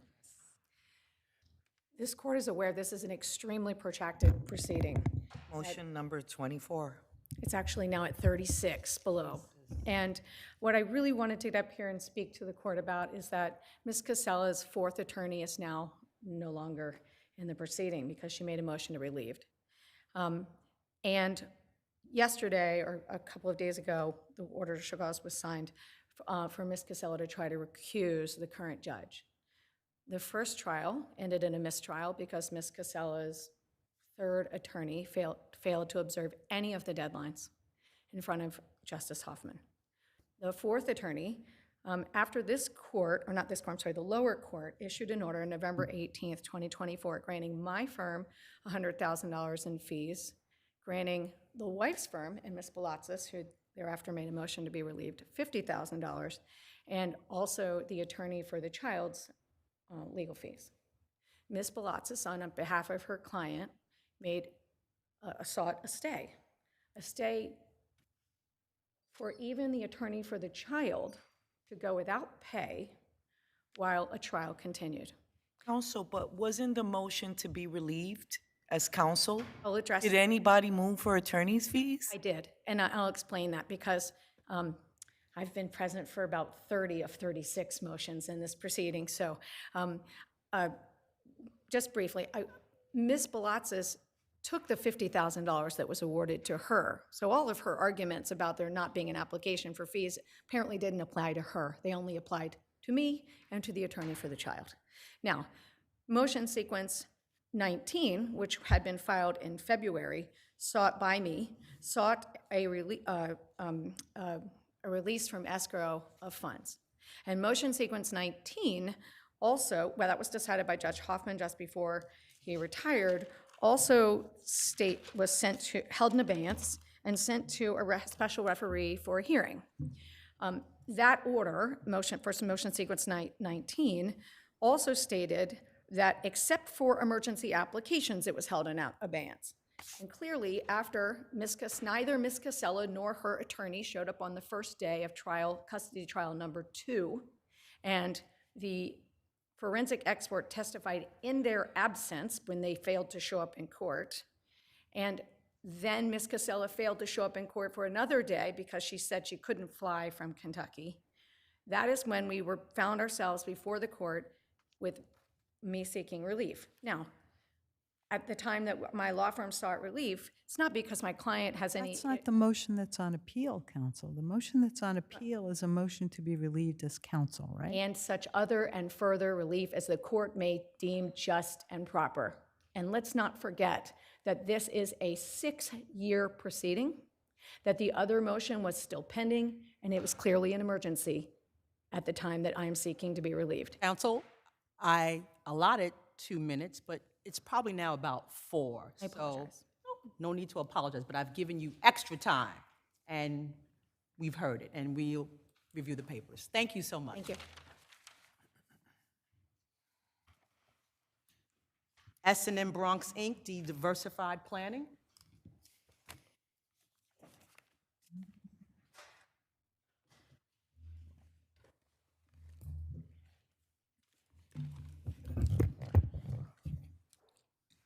Good afternoon. My name is Maurizio Saviardo for the defendant appellants, Diversified Planning Brokerage, and Joe Toppin.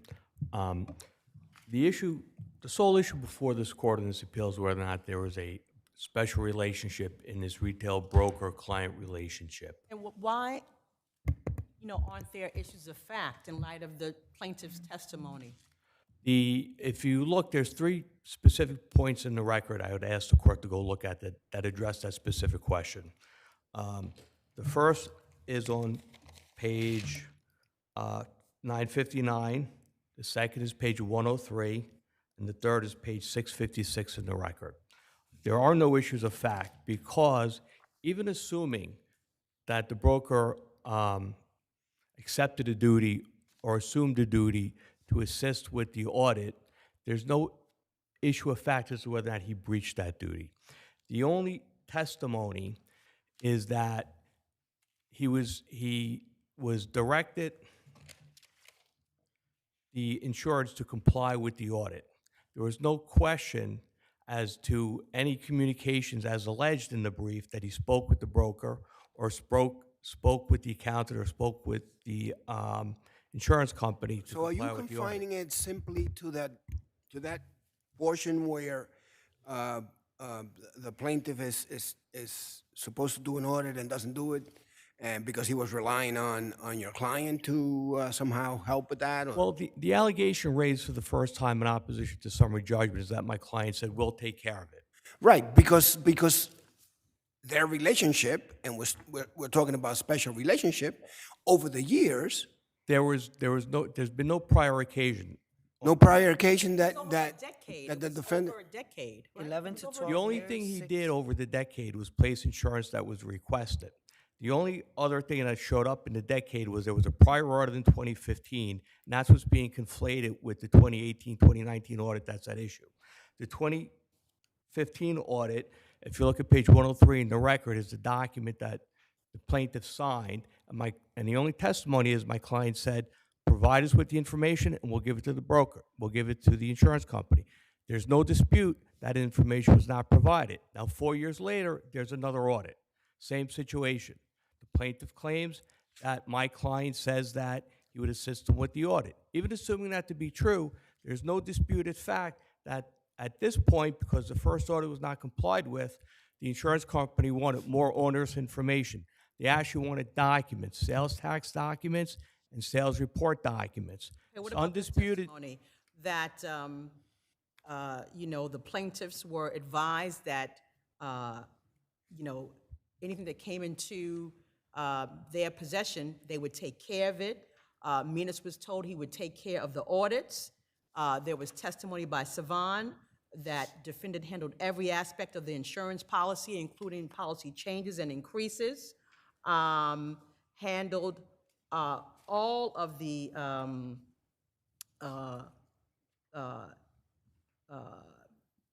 insurance matters for all of the businesses, and that he would cover everything. What about that? The only things he did was place the policies he was requested to do so. That's the only evidence that's in the record. And with respect to the last request on the audit, that is the claim that he said he would take care of it, it's undisputed that the only way to take care of it was to provide the documents that were in the exclusive possession and control of the plaintiffs. And they admitted that they never provided it to the broker and that they never directed the accountant to provide that information to my client. So therefore, there's no issue of fact as to a breach. And you can find those pages in the record at 205, 206, 282 to 283, and 525. Okay, thank you.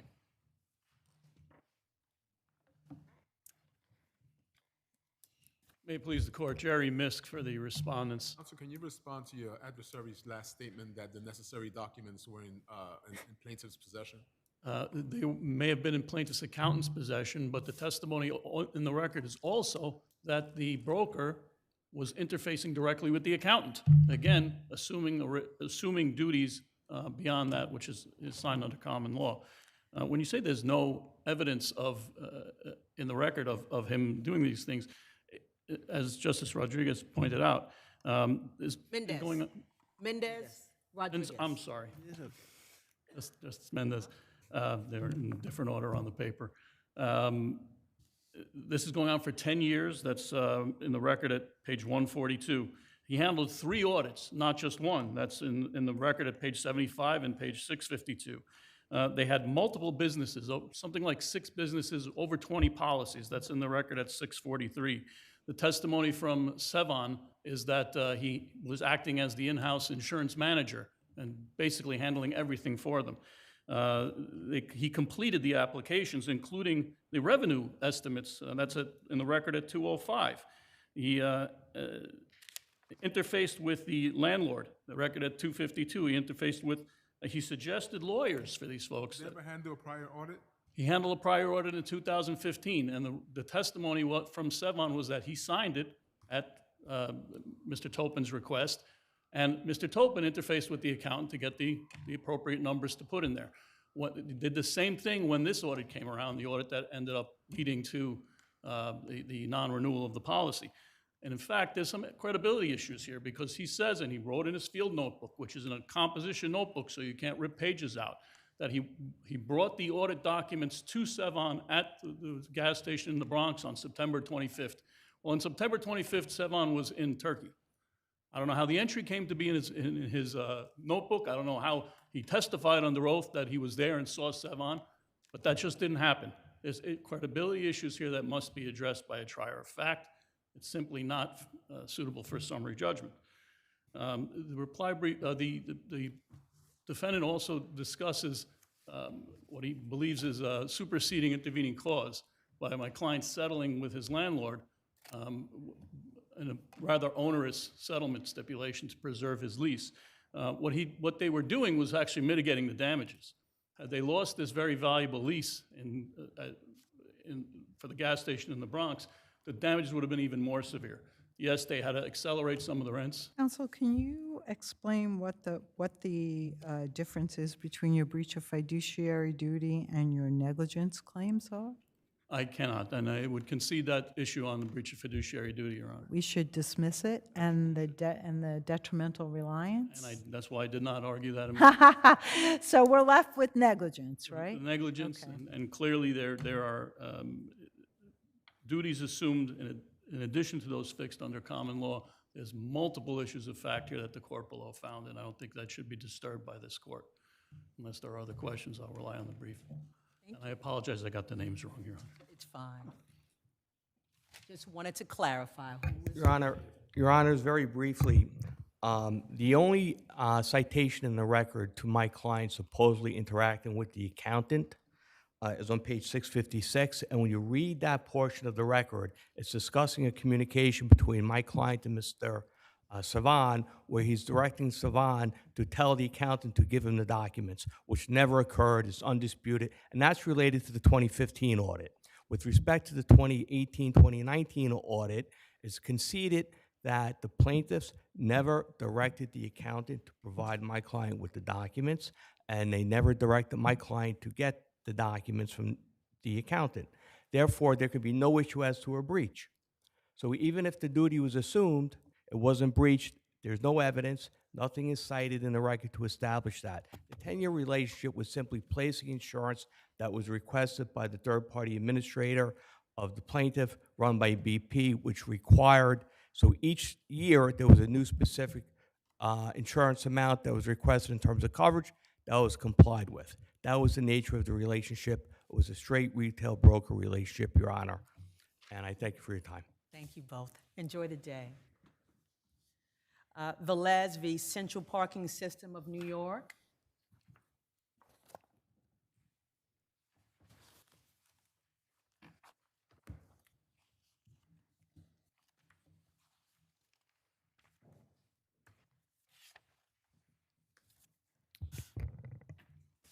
Good afternoon, Your Honors. May it please the court, I am counsel for defendant appellants Courtney Chadwell, Barry McTiernan, and more. So in this case, we have a slip and fall. It occurs between 9:30 and 10:30. To make their The plaintiff's testimony, why doesn't that raise an issue of fact? So the reason it doesn't raise an issue of fact is because defendants provided concrete admissible evidence of 3 different pre-accident inspections. They happened on the same day, right? So 7:30, 8:15, and 9 o'clock. The 8:15 inspection testimony is actually backed up by a physical inspection note that says that there were no hazards at the location of the fall. Plaintiff in opposition basically brought up the fact that he says about a month and a half earlier, he slips but does not fall in the same area. And he told the garage attendants about it. But that's not sufficient to raise an issue of fact because that doesn't get rid of these day of inspections, which found that at that time there was no water in that space. But his claim is that there's a leak in either some pipe or something, and that even though maybe somebody may have cleaned it up at the time that they did the inspection, it was a recurring condition. And then the photographs in the record show sort of like a stream or streak of water or something from under the door coming out and in essence pooling by the door, close to the elevator, I believe. So the leakage claim is pretty speculative, I think. He claims that there was some sort of leak.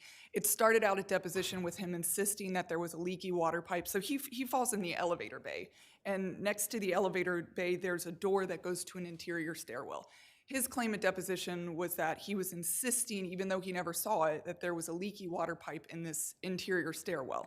Once that was disproven by testimony that actually there are no water pipes anywhere in that area, there's no water pipes in the interior stairwell, there's none by the elevator bay, then it switched to, well, it was when it rained. Anytime it rained, then there would be puddles everywhere. But there's no testimony in the record regarding the weather the day of the accident or in the days leading up.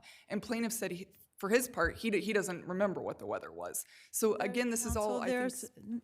There's a picture in the record of what looks like a recurring water issue, right? It's not just him speculating. There's a picture of it. There are pictures. They're undated. They're for what it's worth, I will say that the attendant who cleaned up the water said that that was not the area where plaintiff fell, and that is not what he cleaned up. What he cleaned up was a small puddle of what looked like coffee. The plaintiff says this is where he fell, right? This is what he was given at his deposition. He Plaintiff says that that was what the reoccurring leak looked like. Right. Yes. And that's where he fell. You're saying he said he didn't fall there? But again, the issue is that I think that this would be a different case if we had these photographs and the defendants could only provide proof of sort of their general maintenance. No, I agree that you've made your prima facie, but if it's a recurring problem, you have an obligation to resolve it, right? Correct, but if there's no water in the area on the day that he falls... Well, a half an hour, but if it's a recurring condition, it could have happened within that half. That's the problem, right? A recurring condition case, it can happen in that half hour. It's not like this is something that you weren't expecting. I mean, I cited some of the cases in my brief, but for ongoing recurrent conditions, the cases that I cited, the reason that it usually isn't just on plaintiff's claim, that there's this, I complained once and there's an ongoing condition. The case law is that plaintiff says that, and it's backed up by affidavits from other tenants, from friends, from family members who also traverse the area. In that case, we don't have it.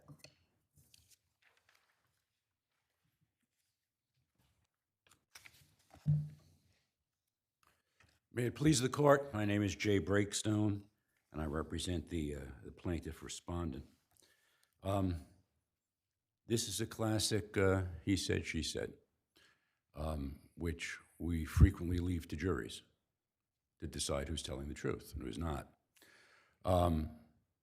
It is difficult, if not impossible, for the greatest bench in the world to decide who's telling the truth, which is why maybe we let juries do that, because they have to see the people speaking and see the people talking.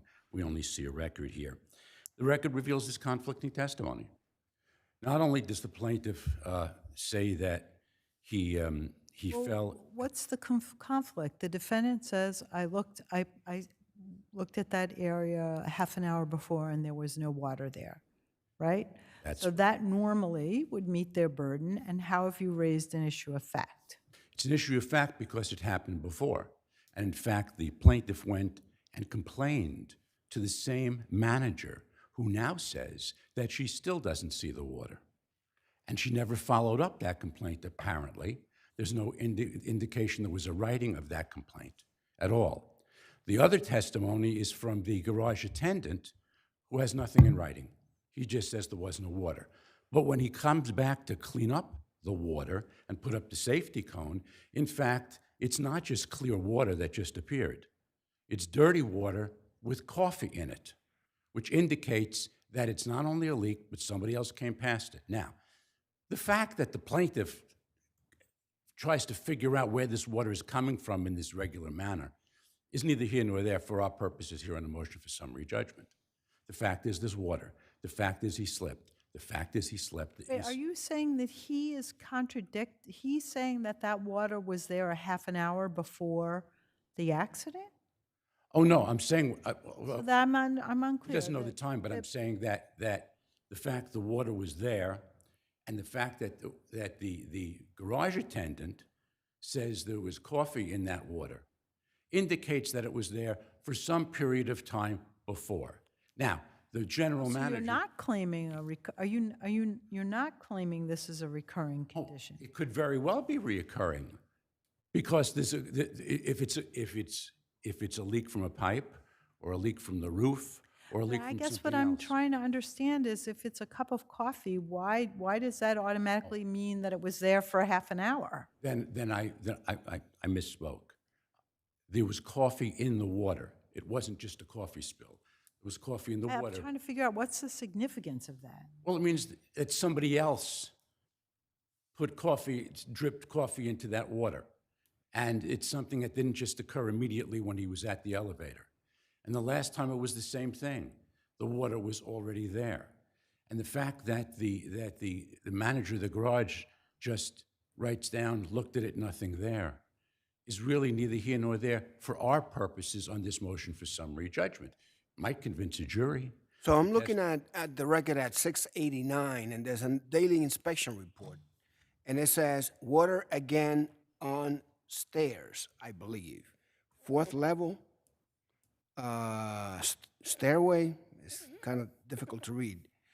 So is that an indication that this is a recurring condition, that it's been there when they inspected before, it's been there when he slipped about a month prior to, and is there again when he falls? Very well could be, but the reason I didn't bring it up is that I don't particularly know what that says. I agree. It's very hard for me to read in my copy. Yes, it could be that water. It's an asterisk, in fact, as I recur on the report. So there's water there again. It's a problem. It's a problem for the garage, which I don't really care about, but it was a problem for the plaintiff. So now the jury has to decide who's telling the truth, who has all that stuff, who has a motive for lying, et cetera, et cetera. You have the report of the general manager, everything's fine. It's always fine. You have the garage attendant who says, I never see water, I never saw water, but is now cleaning it up on his own, putting a cone up on his own, because he realizes the water is there. Thank you, counsel. Thank you. Thank you, Your Honor.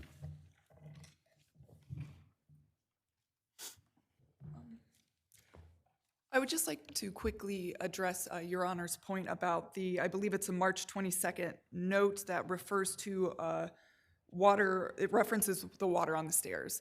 I think that the Gordon case is illustrative on this point, because in Gordon, what the court found was that the fact that plaintiff observed other litter on a different portion of the stairs 10 minutes before his fall, that wasn't constructive notice of the piece of litter he fell on. So in this case, there's a reference to water on the stairs the week before. Plaintiff didn't fall on the stairs. He didn't even fall in the stairway. He fell outside of that whole area by the elevator bay. So I don't think that that particular note is particularly indicative of or determinative on the issue of constructive notice. One thing that I think is indicative of how speculative plaintiff's suggestion of this, during his argument, my colleague referred to it could very well be recurring. They don't know. That's the problem. It's that there's speculation. The only thing that is certain is we have these 3 inspections, and during those inspections, there was no water. And for that reason, I would ask that the court overturn the lower court's denial of my client's summary judgment motion. Thank you. Thank you. People v. Corey Allen.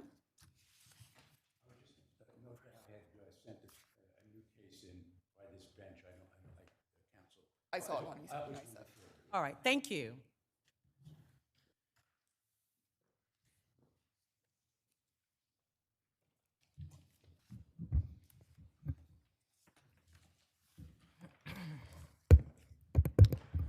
May it please the court, Barbara Zolat for appellant Corey Allen.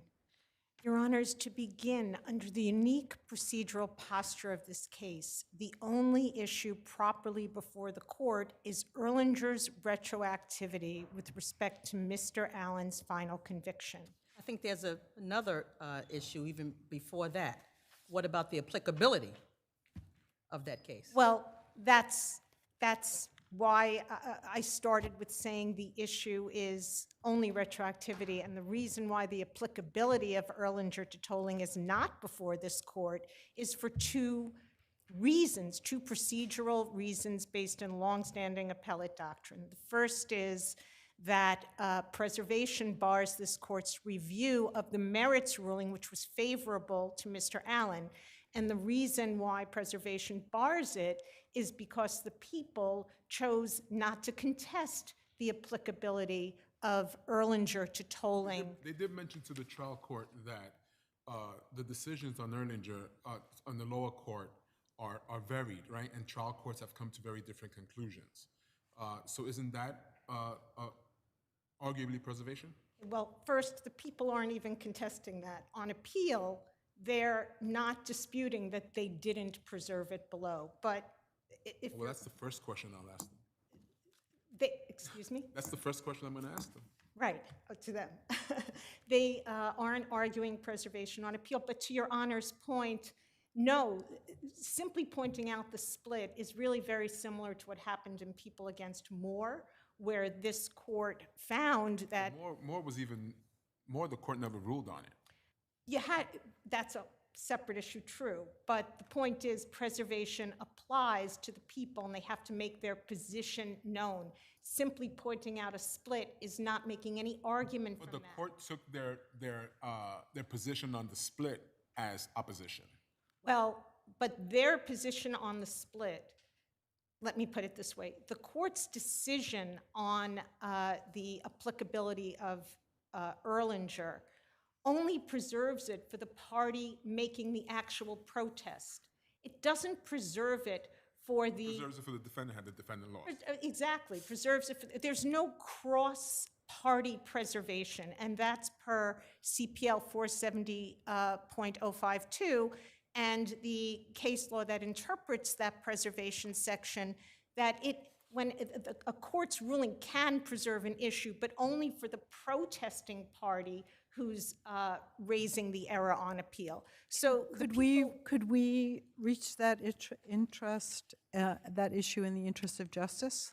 No, Your Honor, and that's so for two reasons. This court has been very clear that interests of justice isn't meant to reach a system-wide problem where there's a policy problem, and that's what Erlinger kind of represents. Policy problem. It's whether or not whether that case applies to our statute. That's not a policy problem. But Your That's Honors, a constitutional problem. I understand that the policy problem is sort of what Justice Friedman recognized it was in his dissent in Moore, which is a ruling that might permit recidivist offenders to get lower sentences, which does sort of impinge on a policy issue. But more to the point, interest of justice is only statutorily permitted when the court is reversing or modifying, and here the people would be asking the court to invoke interest of justice to affirm on a different ground.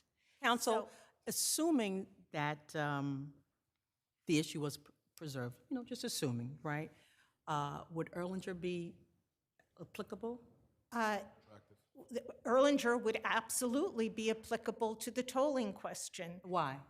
That's because, as Erlinger itself made extremely clear in multiple statements within the decision, and I'd be happy to go through those, two things. The court's commitment to the jury trial right, to its breadth and its scope, applies to any sentence-enhancing fact but for the very narrow exception permitted by Almendoras-Torres. And the court was equally clear that that exception is absolutely limited to one thing and one thing alone, which is the fact of prior conviction, which encompasses the elements. But outside of that, no other fact, whether it relates to the current crime or the past offense, Outside of that exceedingly narrow exception, a jury has to find the facts, and tolling is not the fact of prior conviction or the elements of the offense. And We know your time is up, but I know I have another question, and my colleagues may have a question or two. But, you know, we know about Erlanger and those other cases, but here we're not looking at the defendant's conduct. You know, we're looking at when he was incarcerated. Isn't that just like a mathematical, you know, computation? You know, you look at the records and you just make that determination. okay, I'll come back to 2 points. First, we have to take the Supreme Court at its word. The Almendarez-Torres exception only applies to the fact of prior conviction and the elements of the offense. Whether tolling is a mathematical computation, easy, it's not so straightforward. In Mr. Allen's case, Justice Dwyer first was referring to the wrong felony and had to correct himself, so not so straightforward. And Erlanger also said, because the same argument was made in Erlanger, that, oh, this is just documents, what's the big deal here? And yet the court said there's no efficiency exception. Jury trials themselves are not particularly efficient.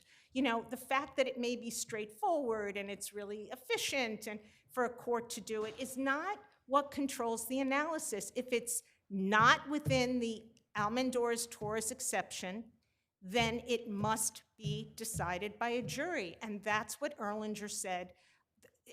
If I can just make a couple of, and Well, I'm gonna let you make one more sentence and we're gonna hear from the people. Okay, and I do want to point the court to the 3 times when the court could not have been more emphatic. It said in talking about, and remember, the government here conceded that Erlanger applied to tolling, and the court had to apply amicus to take the opposite point of view. But in discussing the government's concession, the court said, really, this case, meaning Erlanger, is on all fours with Apprendi and Aline. So Erlanger was of a piece. This is what the court's always said.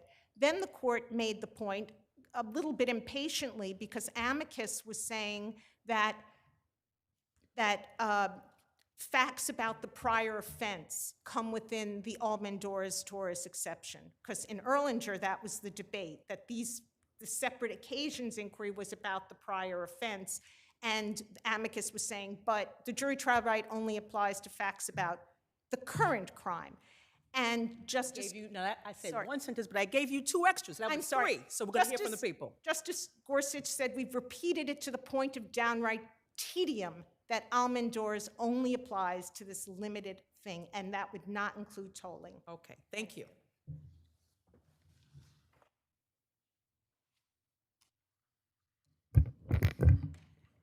May it please the court, Hunter Barron for the people. Yes, preservation, yeah.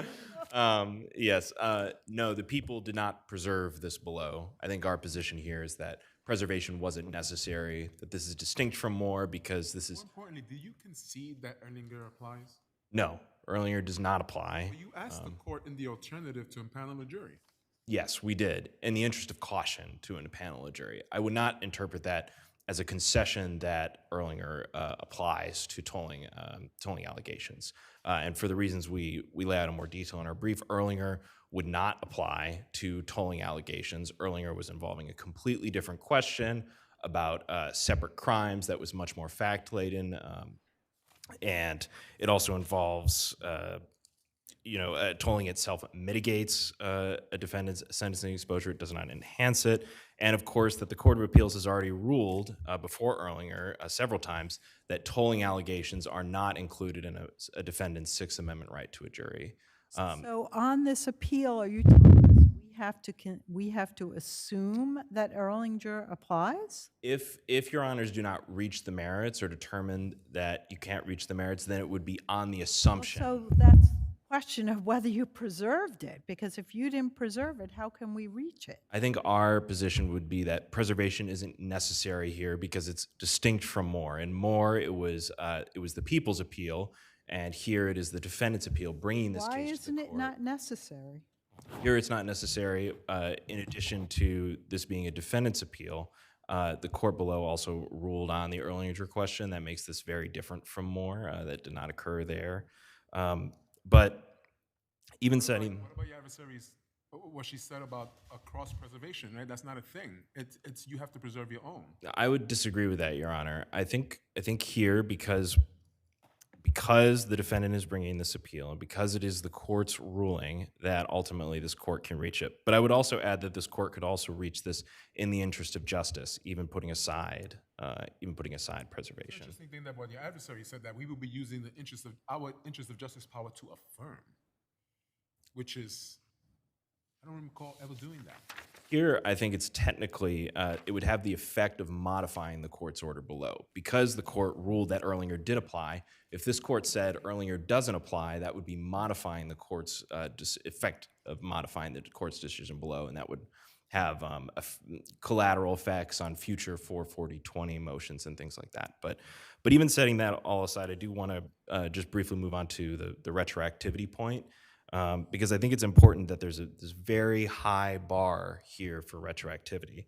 To be an old rule, which is what defendant is contending, it would need to be dictated by precedent at the time of Erlinger. So that would be it would have been apparent to all reasonable jurists, but yet there's not a single court that I'm aware of that recognized before Erlinger that tolling allegations are covered under the Sixth Amendment's right to a jury. And in fact, the Court of Appeals had rejected that. So it would essentially require this court to determine that the Court of Appeals had been unreasonable in those decisions based on Erlinger, case law before Erlinger. So unless your honors have further questions on these points, thank you. Thank you.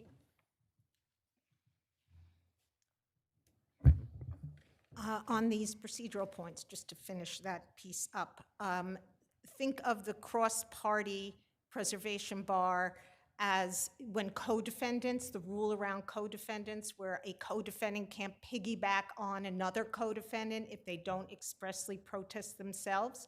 That's just not permitted. But if we assume that we agree, if we agree that the order should be affirmed, but on a different ground, then we could reach that issue.